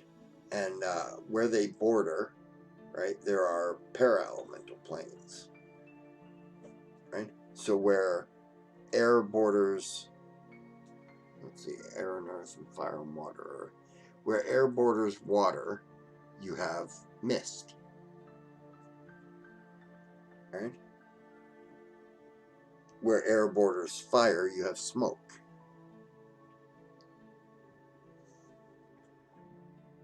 Where earth borders water, you have ooze. And where earth borders fire, you have magma. Right? And they personify the 4 elements. All creatures that come from the elemental plane of water are water creatures. Right? You'll find all sorts of fish and aquatic mammals and things like that there, right? But you're going to find the aquatic mammals closer to the elemental plane of air because they need air, right? Um, and stuff like that, right? And yeah, it being an elemental plane, being a plane of existence, it's endless, right? So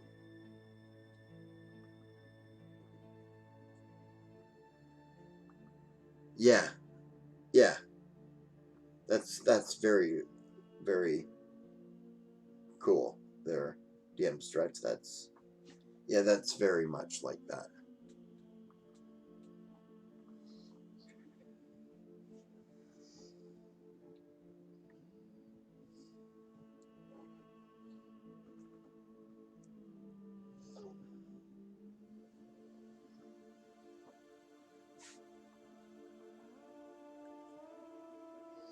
You're married to Scribe of Nakati, aren't you?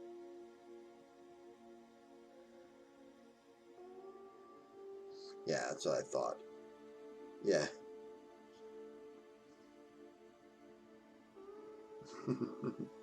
Yeah, Sable's in my campaign too, so.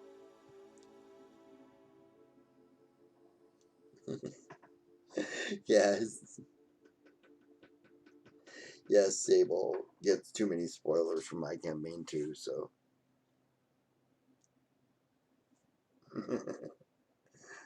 Nice.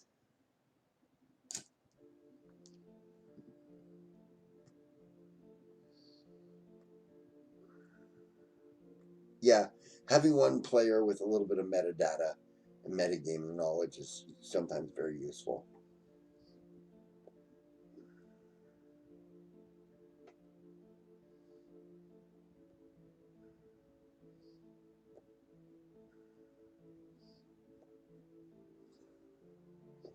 But of course, on the elemental plane of water, to continue what I was saying,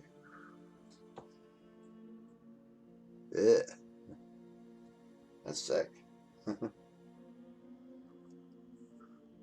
All right, you're gonna find alien water creatures there too, right? So, like I say, giant octopi, or you know, giant squid, or intelligent squidmen.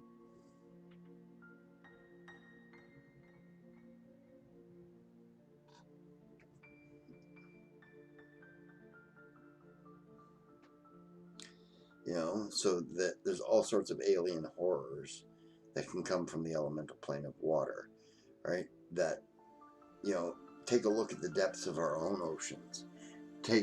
Just make a sea pig and make it like, 40 feet long. It'd still be a scary friggin' thing, right? Yeah. And quite alien, right? The thing about oceans that people don't understand so much about them is that basically they're barren deserts, right? Uh, Everything happens within like 100 meters of the surface. Beyond that, there's nothing there except for decomposing whales and things like that. And the creatures that feed on the decomposing whales.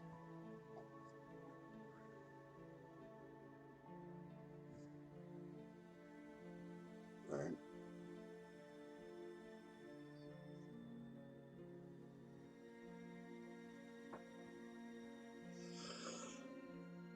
Oh, sorry about that, folks.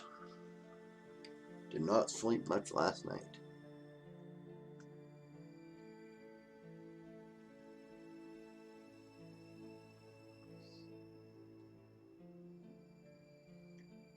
Well, does anybody else have an article or a question or anything so that Isan doesn't feel like she's dominating the chat?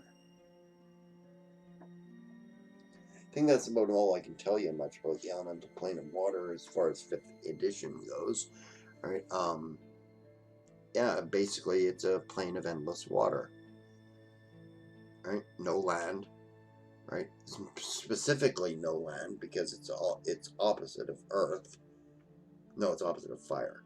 So, so there are bits of land in there. Right? The closer you get to the elemental plane of Earth, the more land you'll find.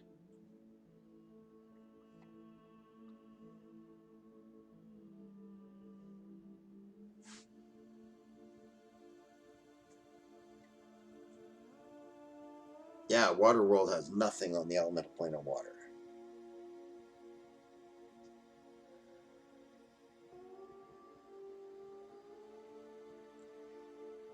I will talk to you more about it on another occasion if you'd like, Esam, because if your players actually decide to go through the portal or something, I can give you some ideas on things that they can encounter there and stuff like that. Because I'm evil.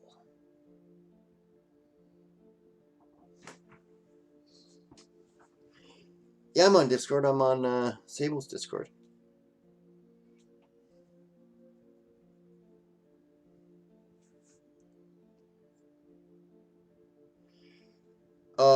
There are pockets of air on the elemental plane of water. Erin Righ, that's my Discord name, just like it says on here. Right there.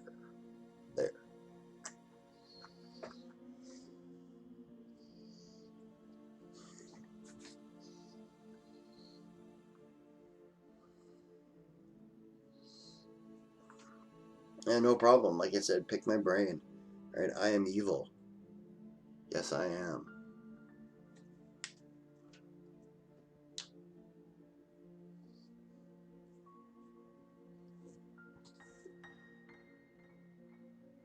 An RPG screw up question. Okay. Does anybody else have a question that they want to pose first so that Izong doesn't feel like she's dominating the chat?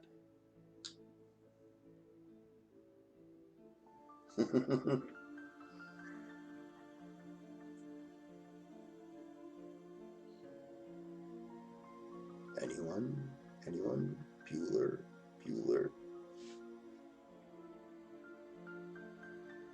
Yeah, you're happy helping. Yeah, that's awesome. I'm glad you're here, DM Struts, because, like I say, 5th edition is my one weak point.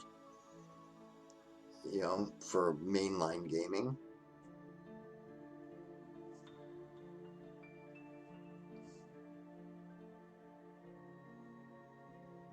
Well, you never made grilled sandwiches for me.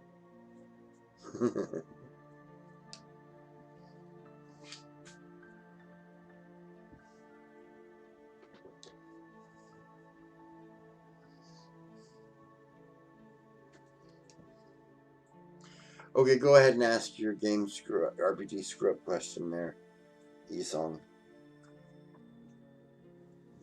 Since nobody else cares.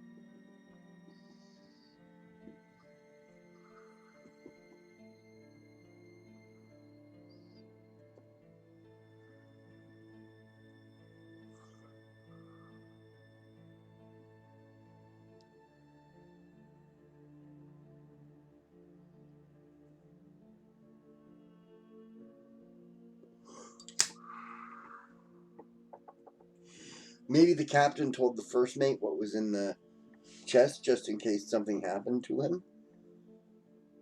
So the first mate can beseech upon the players to follow the Saugan.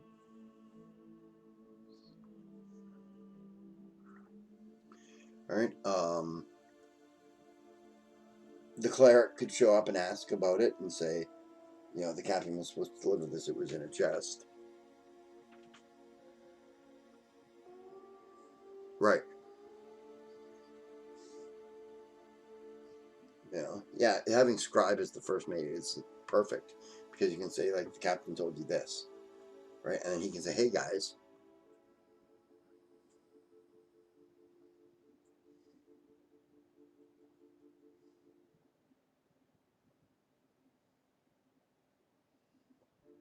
Okay, now I'm hungry, Robert. Thank you very much.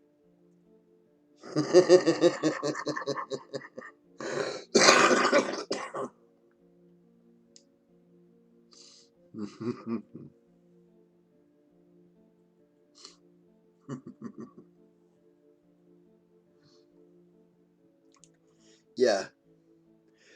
The captain is not going to be stupid enough to keep a piece of information like that completely to himself. He's going to trust somebody with it in case something happens to him. Right? So, somebody he trusts.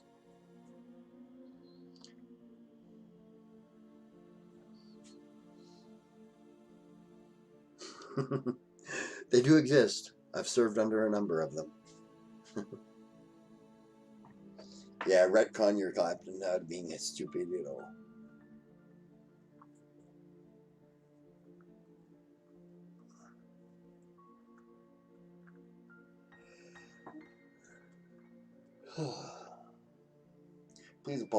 Please accept my apologies for the yawning and stuff.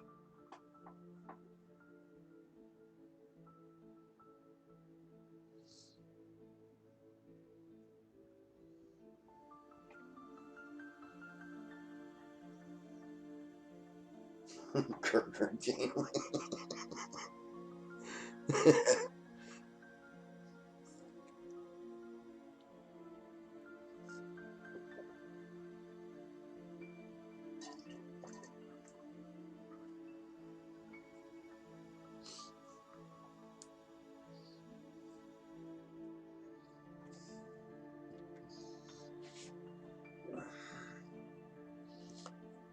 Don't worry, Sable's right there with you. She loved Janeway too. Yeah, it is nice to see female captains in the lore because they are supposed to be an egalitarian society that doesn't base anything on gender.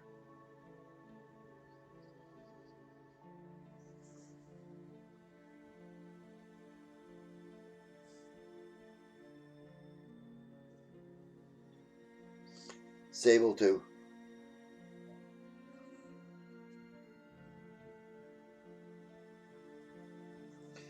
Me, I could give less of a shit, but I'd have to be dead.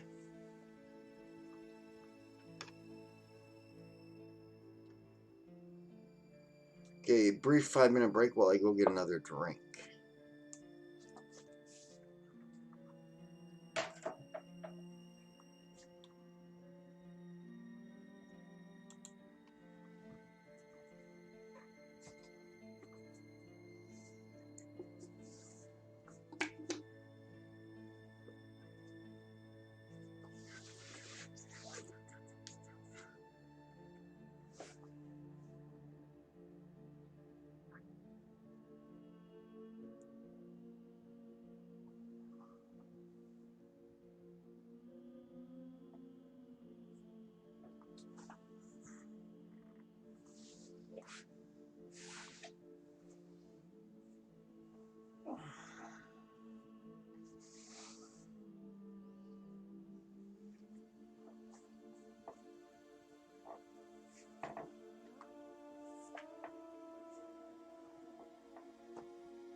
Okay, I'm back. I'm friend. I'm both here.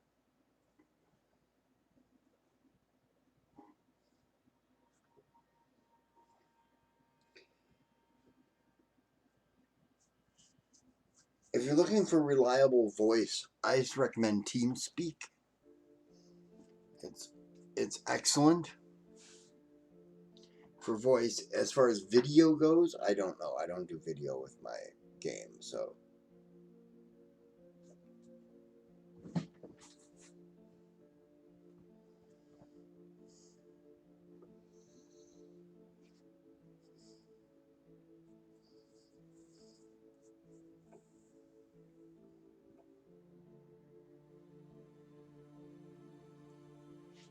that's what we use for our game is TeamSpeak.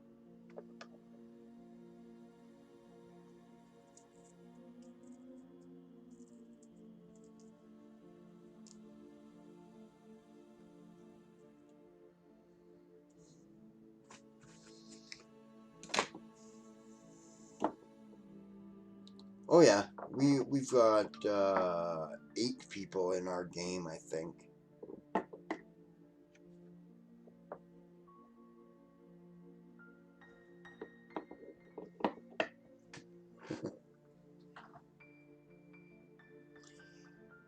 I'm not looking for any players at the moment, Robert, but I am considering in the future doing a game based upon Sable's Weird West world.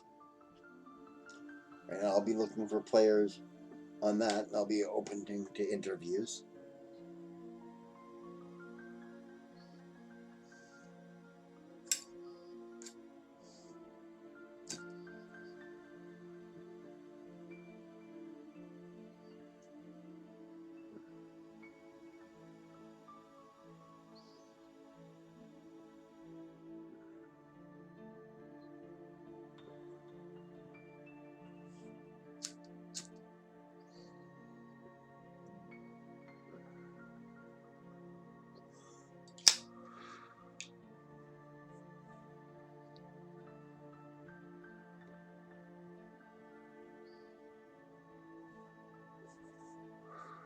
Well, I'll give a shout out on the stream when and if it becomes a reality, and let people know ahead of time, and we'll talk.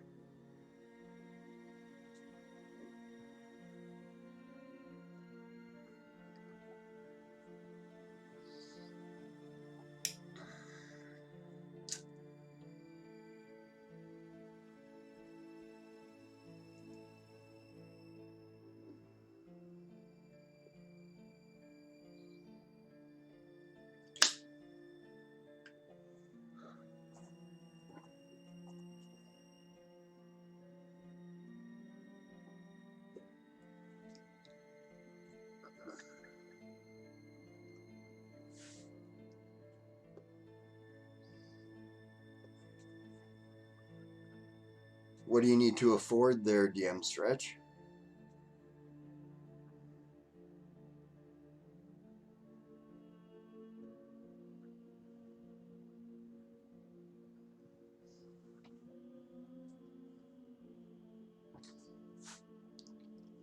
Like the gaming platform type thing?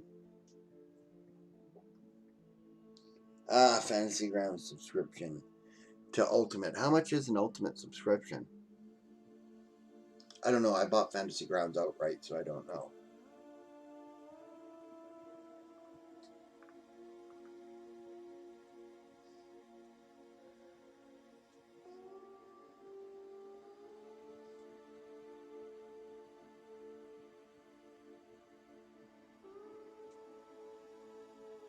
And how many players do you have?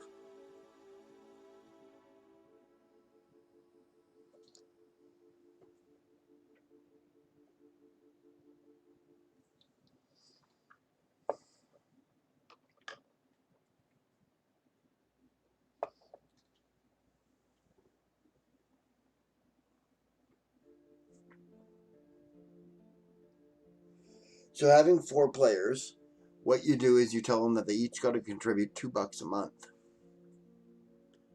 right? And that covers your Fantasy Grounds subscription.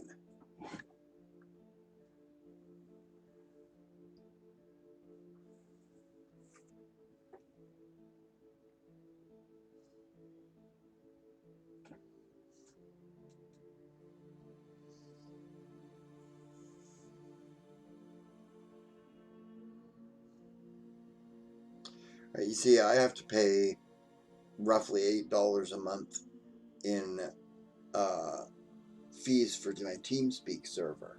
So I tell my players that they can either patronize Sable for $1 a month, or they can pay $2 a month for the TeamSpeak server. Right? Either way, we end up with the money for the TeamSpeak server.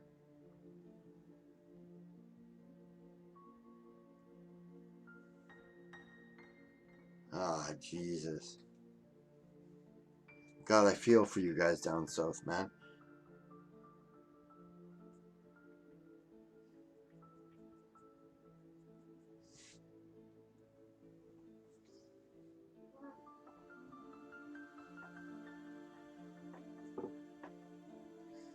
Fucking Donnie.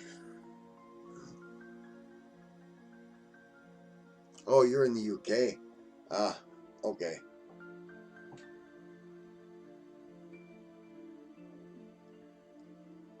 Right. It's annual, but it's billed monthly.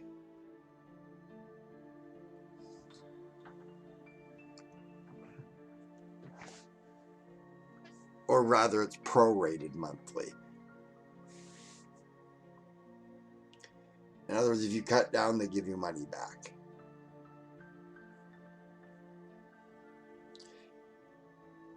Oh, you mean Boris Johnson and Donald Trump?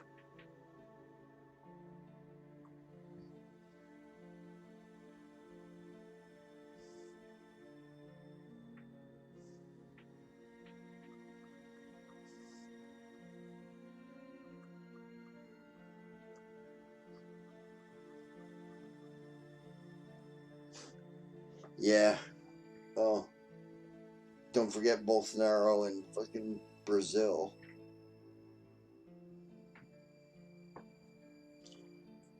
Or Putin in Russia, or all the right wingers. Netanyahu in Israel. Modi in India. All those right wing assholes are a problem.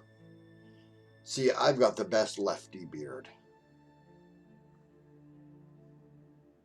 I'm definitely a lefty.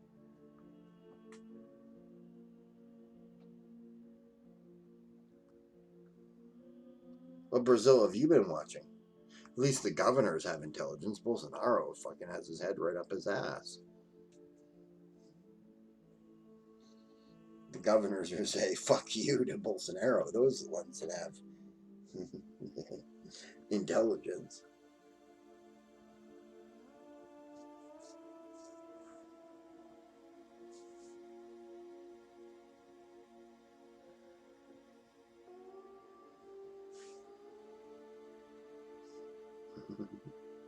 I serve alcohol for a living, staying out of politics. Tip my hat to you.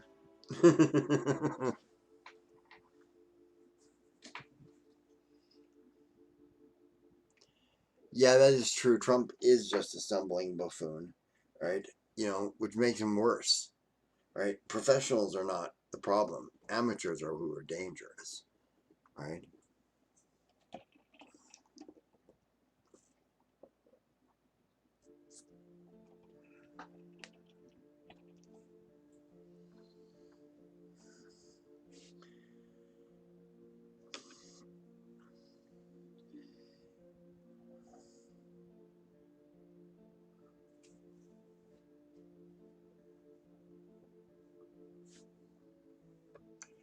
At least Boris now believes in the National Health Organization. Hey, Starlock, how you doing? Trump? He is a sociopath, but he's a bumbling idiot, too. Take it from a psychopath. I recognize them when I see them.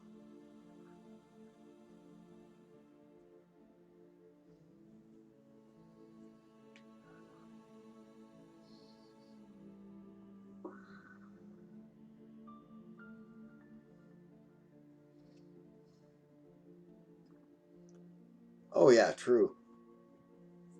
True, most of the right wing is sociopaths. That's why there's so much right wing terrorism in the States.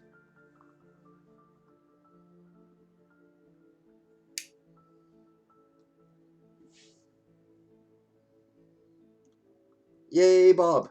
Welcome up. What'd you have to do in real life there, Bob?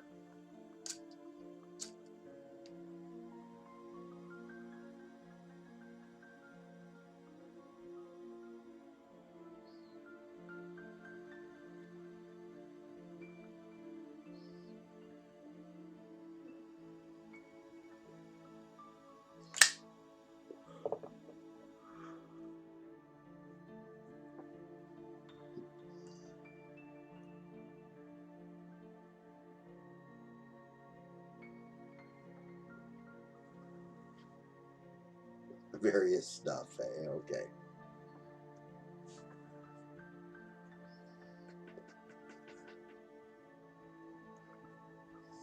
Real life sucks.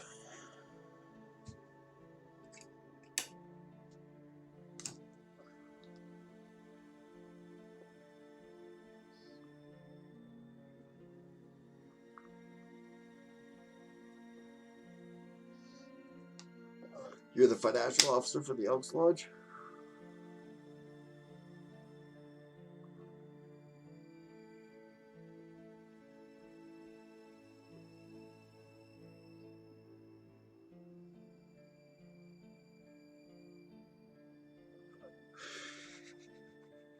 Hot drinks are an abomination.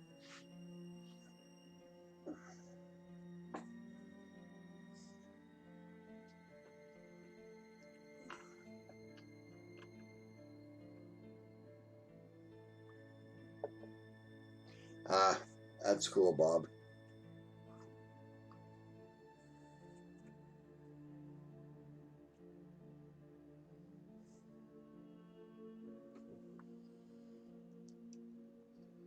I try not to volunteer for anything. Well, except for this stream.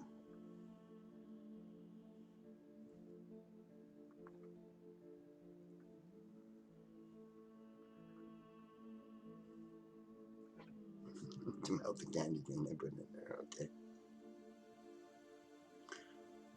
I prefer my drinks at about 4 degrees Celsius. Plenty of ice. Awesome, that's cool, Bob.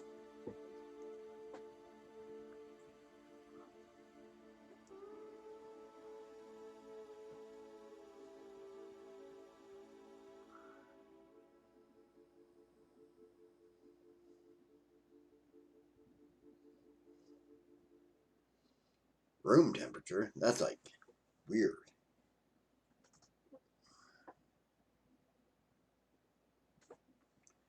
My sound is crackly? Is that like my voice and music, or?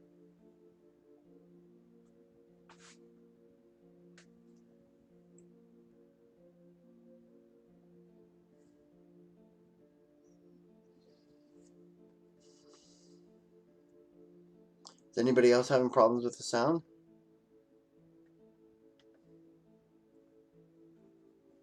Guess it's just you, Starlock.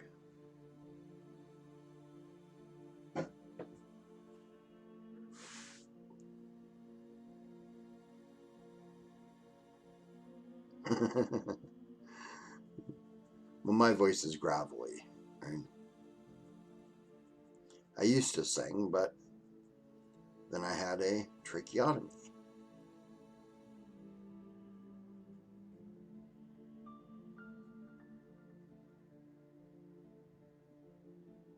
Conducts percussive maintenance on your computer. You hit it a couple times?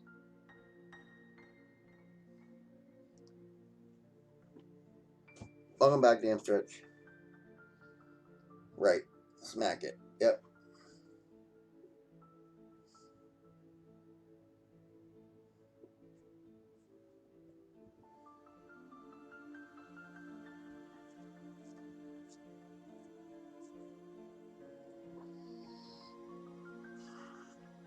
There's always the rapid reseat protocol. That's where you pick it up about an inch off the table and drop it.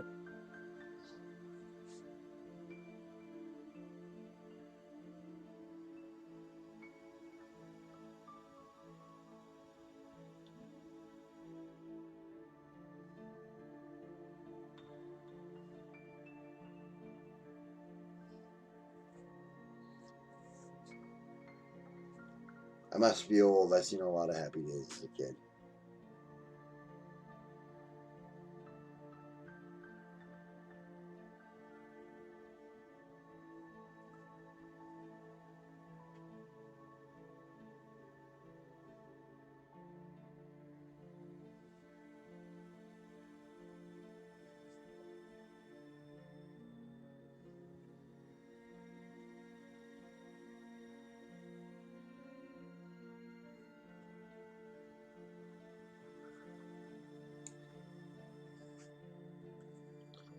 Well, we got about 15 minutes left.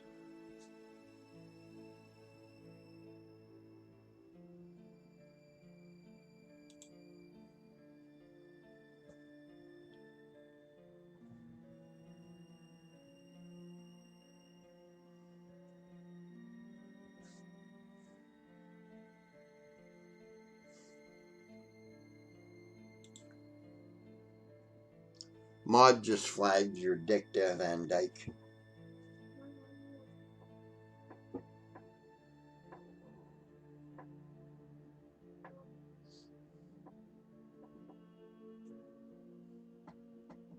Moderator? No. Robert's message just got flagged because he said the word dick.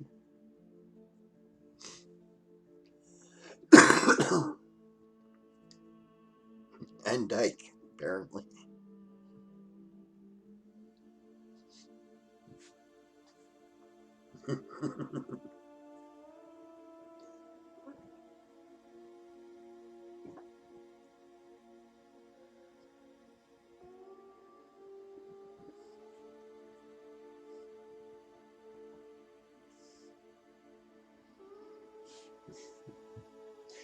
I was laughing. I was on somebody's channel. I can't remember whose. There.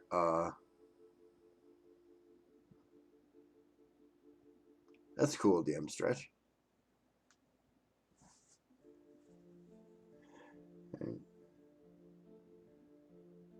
I was saying there, it wouldn't let me get away with shouting, but it would let me get away with the C word. You know, it's like, okay.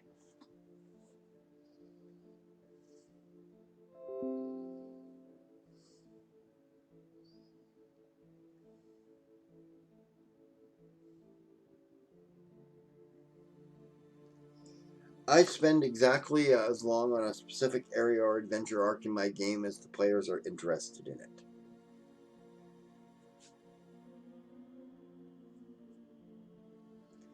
I was saying it to an Australian person, but it wasn't their channel, Robert.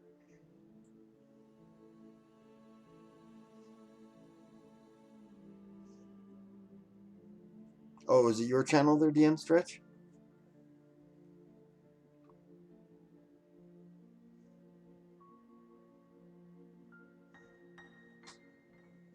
Oh.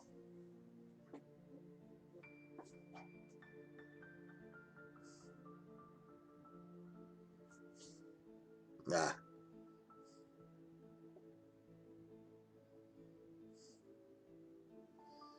I asked them if they were a lazy C word.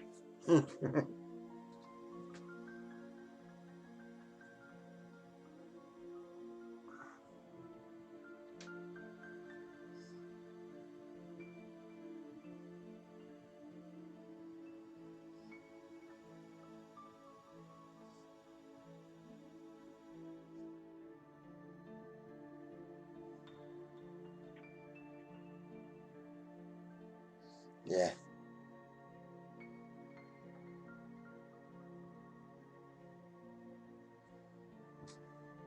But will it let you say cocktail?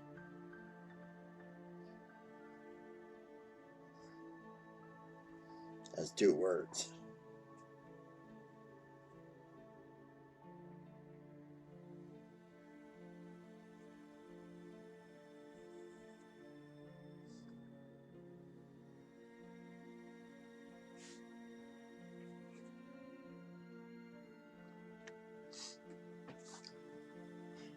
Well, Robert, I've been all over this great big world. Spent enough time in Oz to get used to the word.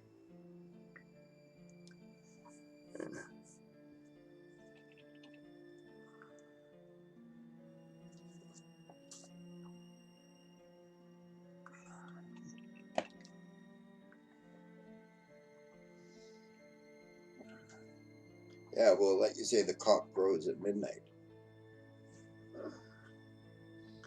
My cock starts crowing, I'm cutting it off.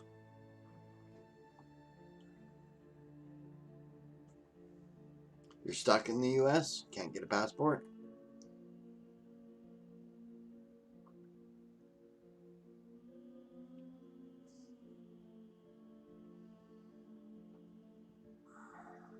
Nah. Well, it's not like I have money, but I did have a military career, so I went everywhere. Mostly I went everywhere and skied on it. That was my military career, skiing. Skiing and shooting.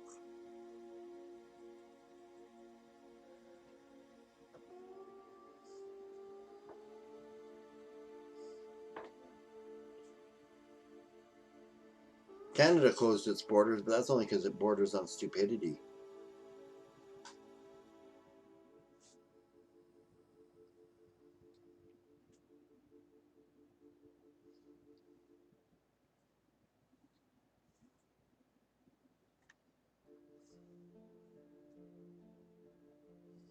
Yeah, they border on stupidity too.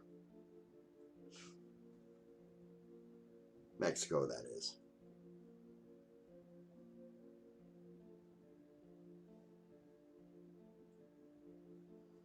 The world is certainly in awe of what's going on in the States, but it's sort of like that horrified fascination with which you watch a train wreck.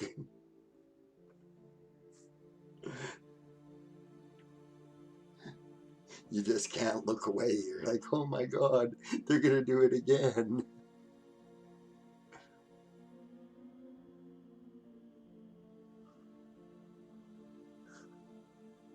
Yeah, exactly.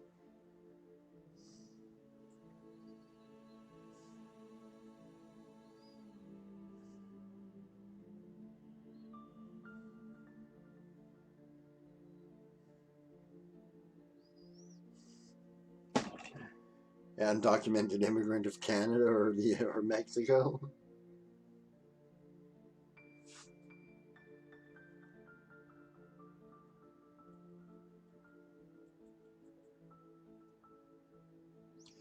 Awe also used to be mean to be filled with awe. Yeah, awful.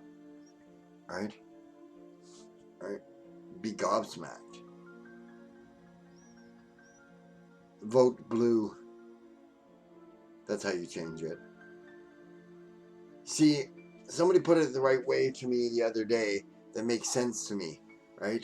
You're not voting for the candidate you like, you're voting for the candidate you want to fight. Would you rather fight Donald Trump or would you rather fight Joe Biden?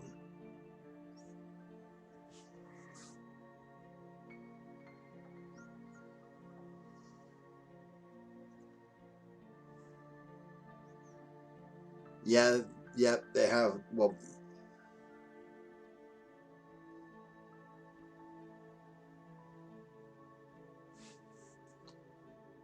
those who do not learn the lessons of history are doomed to repeat them. Right? The barricades are already arising in the States.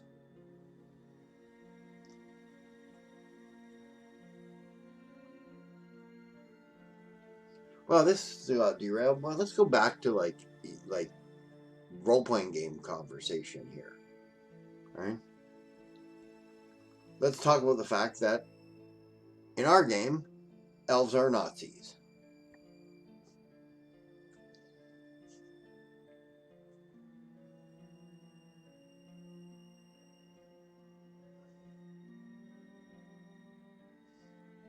That's true, Bob.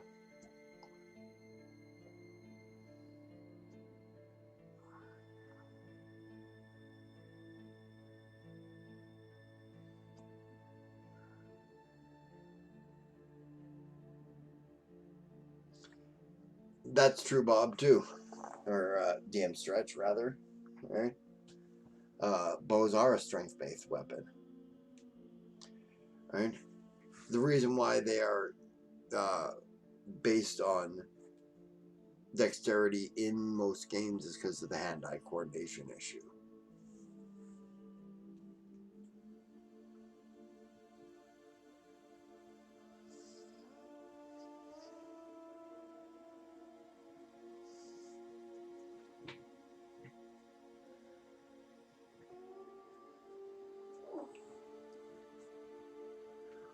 Well, you see, when you're talking about evil despotic overlords, right, you get into the point where my government won't let me have a gun. I figure if I was an American, I could solve this problem all at once, because down there I can get a gun in like 10 minutes. But up here, they don't let me have a gun, so I can't solve the problem. Yeah, I haven't checked that part out in Pathfinder 2, but I get you there, Bob. You can have mine if it helps.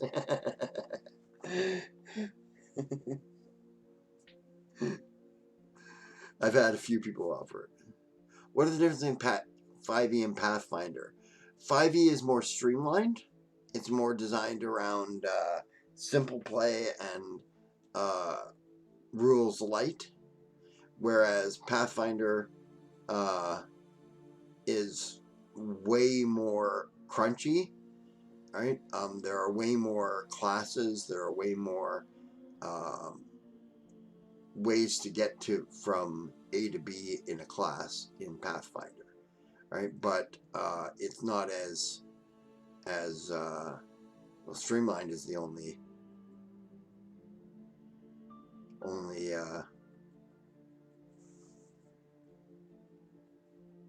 word I can think of. Right? It's faster playing. Right? What do I like about the Pathfinder system? I like the Pathfinder for its expandability. Right? It's infinitely expandable, right? And you can cover almost any situation. Yeah, exactly, DM Stretch.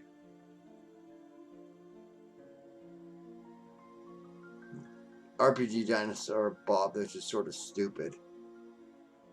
Crossbows don't get a strength mod, right? If you ever pulled a crossbow, you'd understand.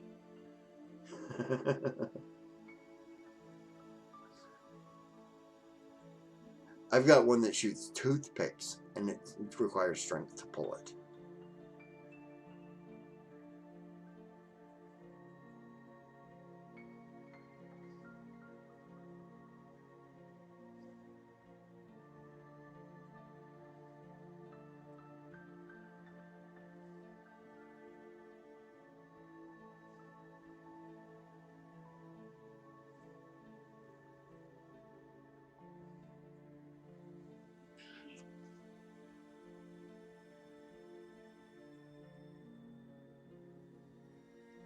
Yeah, exactly, Robert. Yeah, I used to have a hand crossbow too.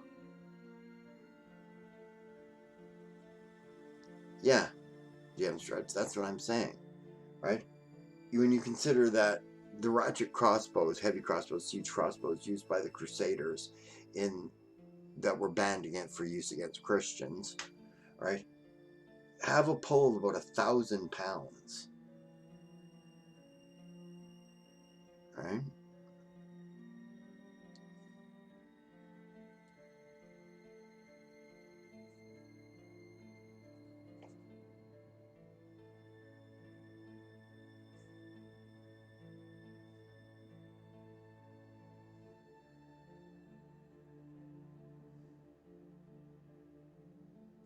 Yeah, right. I don't think they accurately reflect the damage of a crossbow. Well, is my problem in any role-playing game, right? You know, you hit a guy with armor with a crossbow, right, and that shaft is going to punch through his armor and shatter in his chest.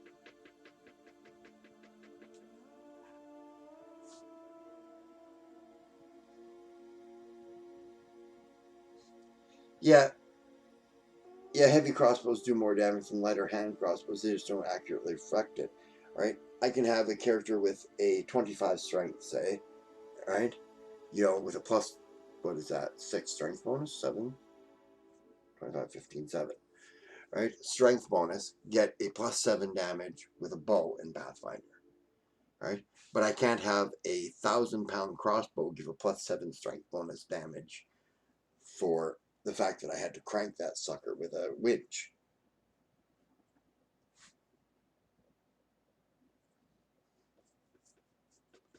Right? Like I say, I just don't think they accurately reflect it. Oh yeah, arrows go through shields really easily.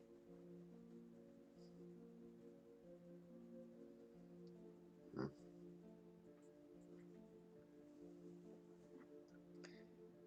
When you consider that the Welsh longbow had about 150 pounds test, right?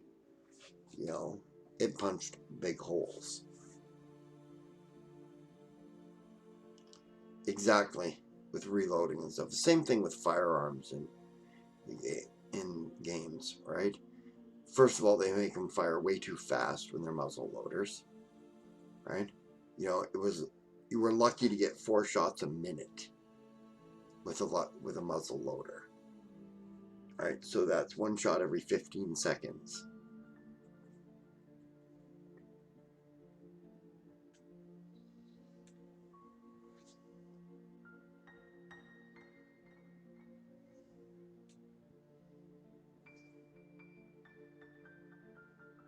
Yeah, I just don't know how you would crunch that there, Bob. At best, in a 6-second round is 1 every 3 rounds. Because you're firing 1 at the beginning of 1 round and 1 in the middle of the 3rd round.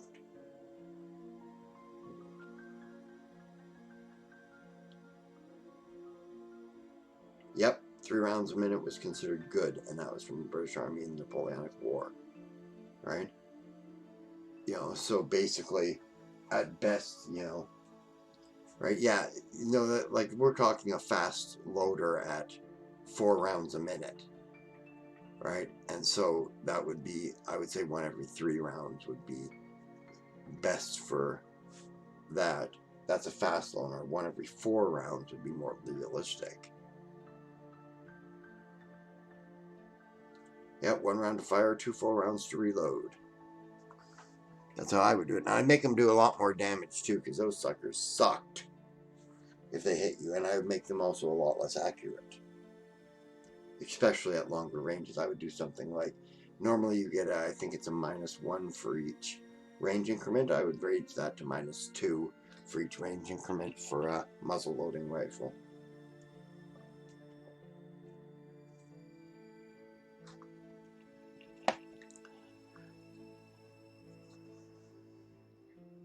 Yeah, that's not bad.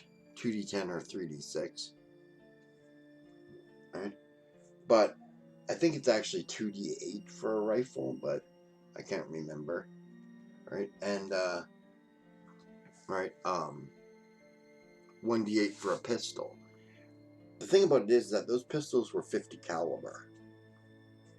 And there's a lot of black powder and shot coming through there.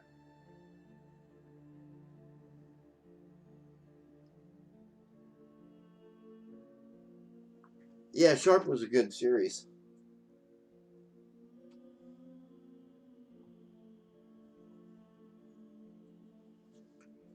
Yeah, Bob, I understand that. Customizing the rules in your world. I do it all the time. Because sometimes the rules just don't make sense. What did I like about Sharp? I think the historical aspects of it was very Hollywoodized, but stayed quite true to the Bernard Cornwell books.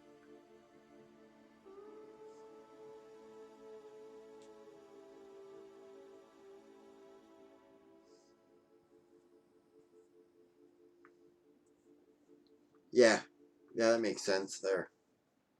Dinosaur Bob, 9 actions to reload a heavy reduced by your strength mod. Yeah. maybe go like 7 actions to reload a light, or 6 actions to reload a light, and 3 to reload a hand crossbow. With less your strength mod down to 1 action.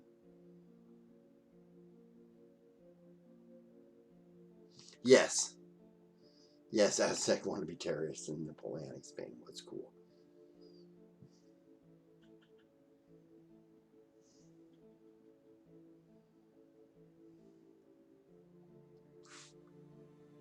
Yep.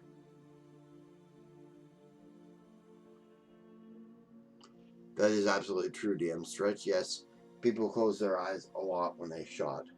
Nobody wanted to see a person get shot. Right? There's tales of firing squads where they've had 25 men, right, point weapons at one guy to fire and miss all of them.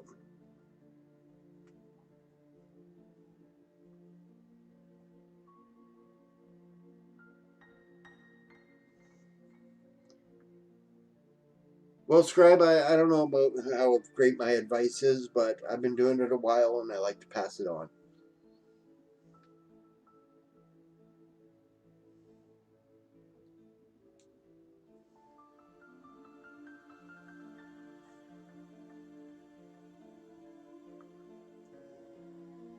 Yeah, I'd heard that too, Robert.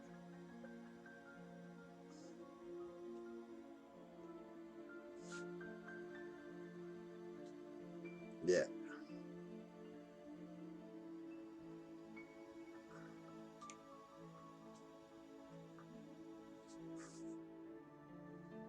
Okay, well, I'm over time, so I'm going to see who's streaming here. Who do we have streaming? How the hell do I check that? I have to bring up Twitch.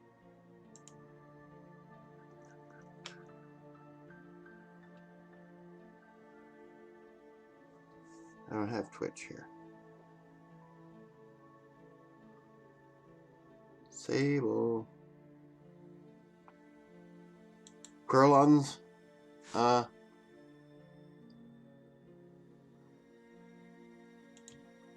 There.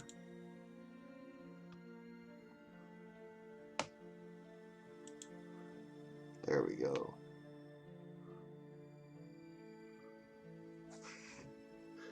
Who would you guys rather raid, Q or Black Maggot?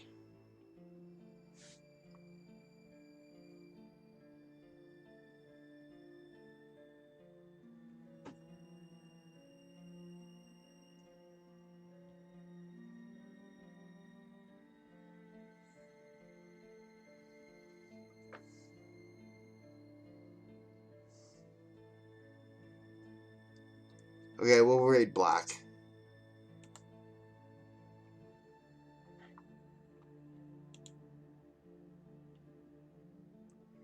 Okay, raid is going. Starting the raid. Raiding in 10 seconds. Remember, our raid call is prepare to be boarded.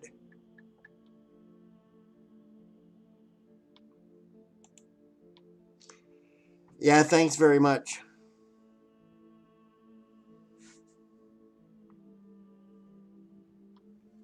Okay, that's raid.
Okay, I'm gonna end my stream now.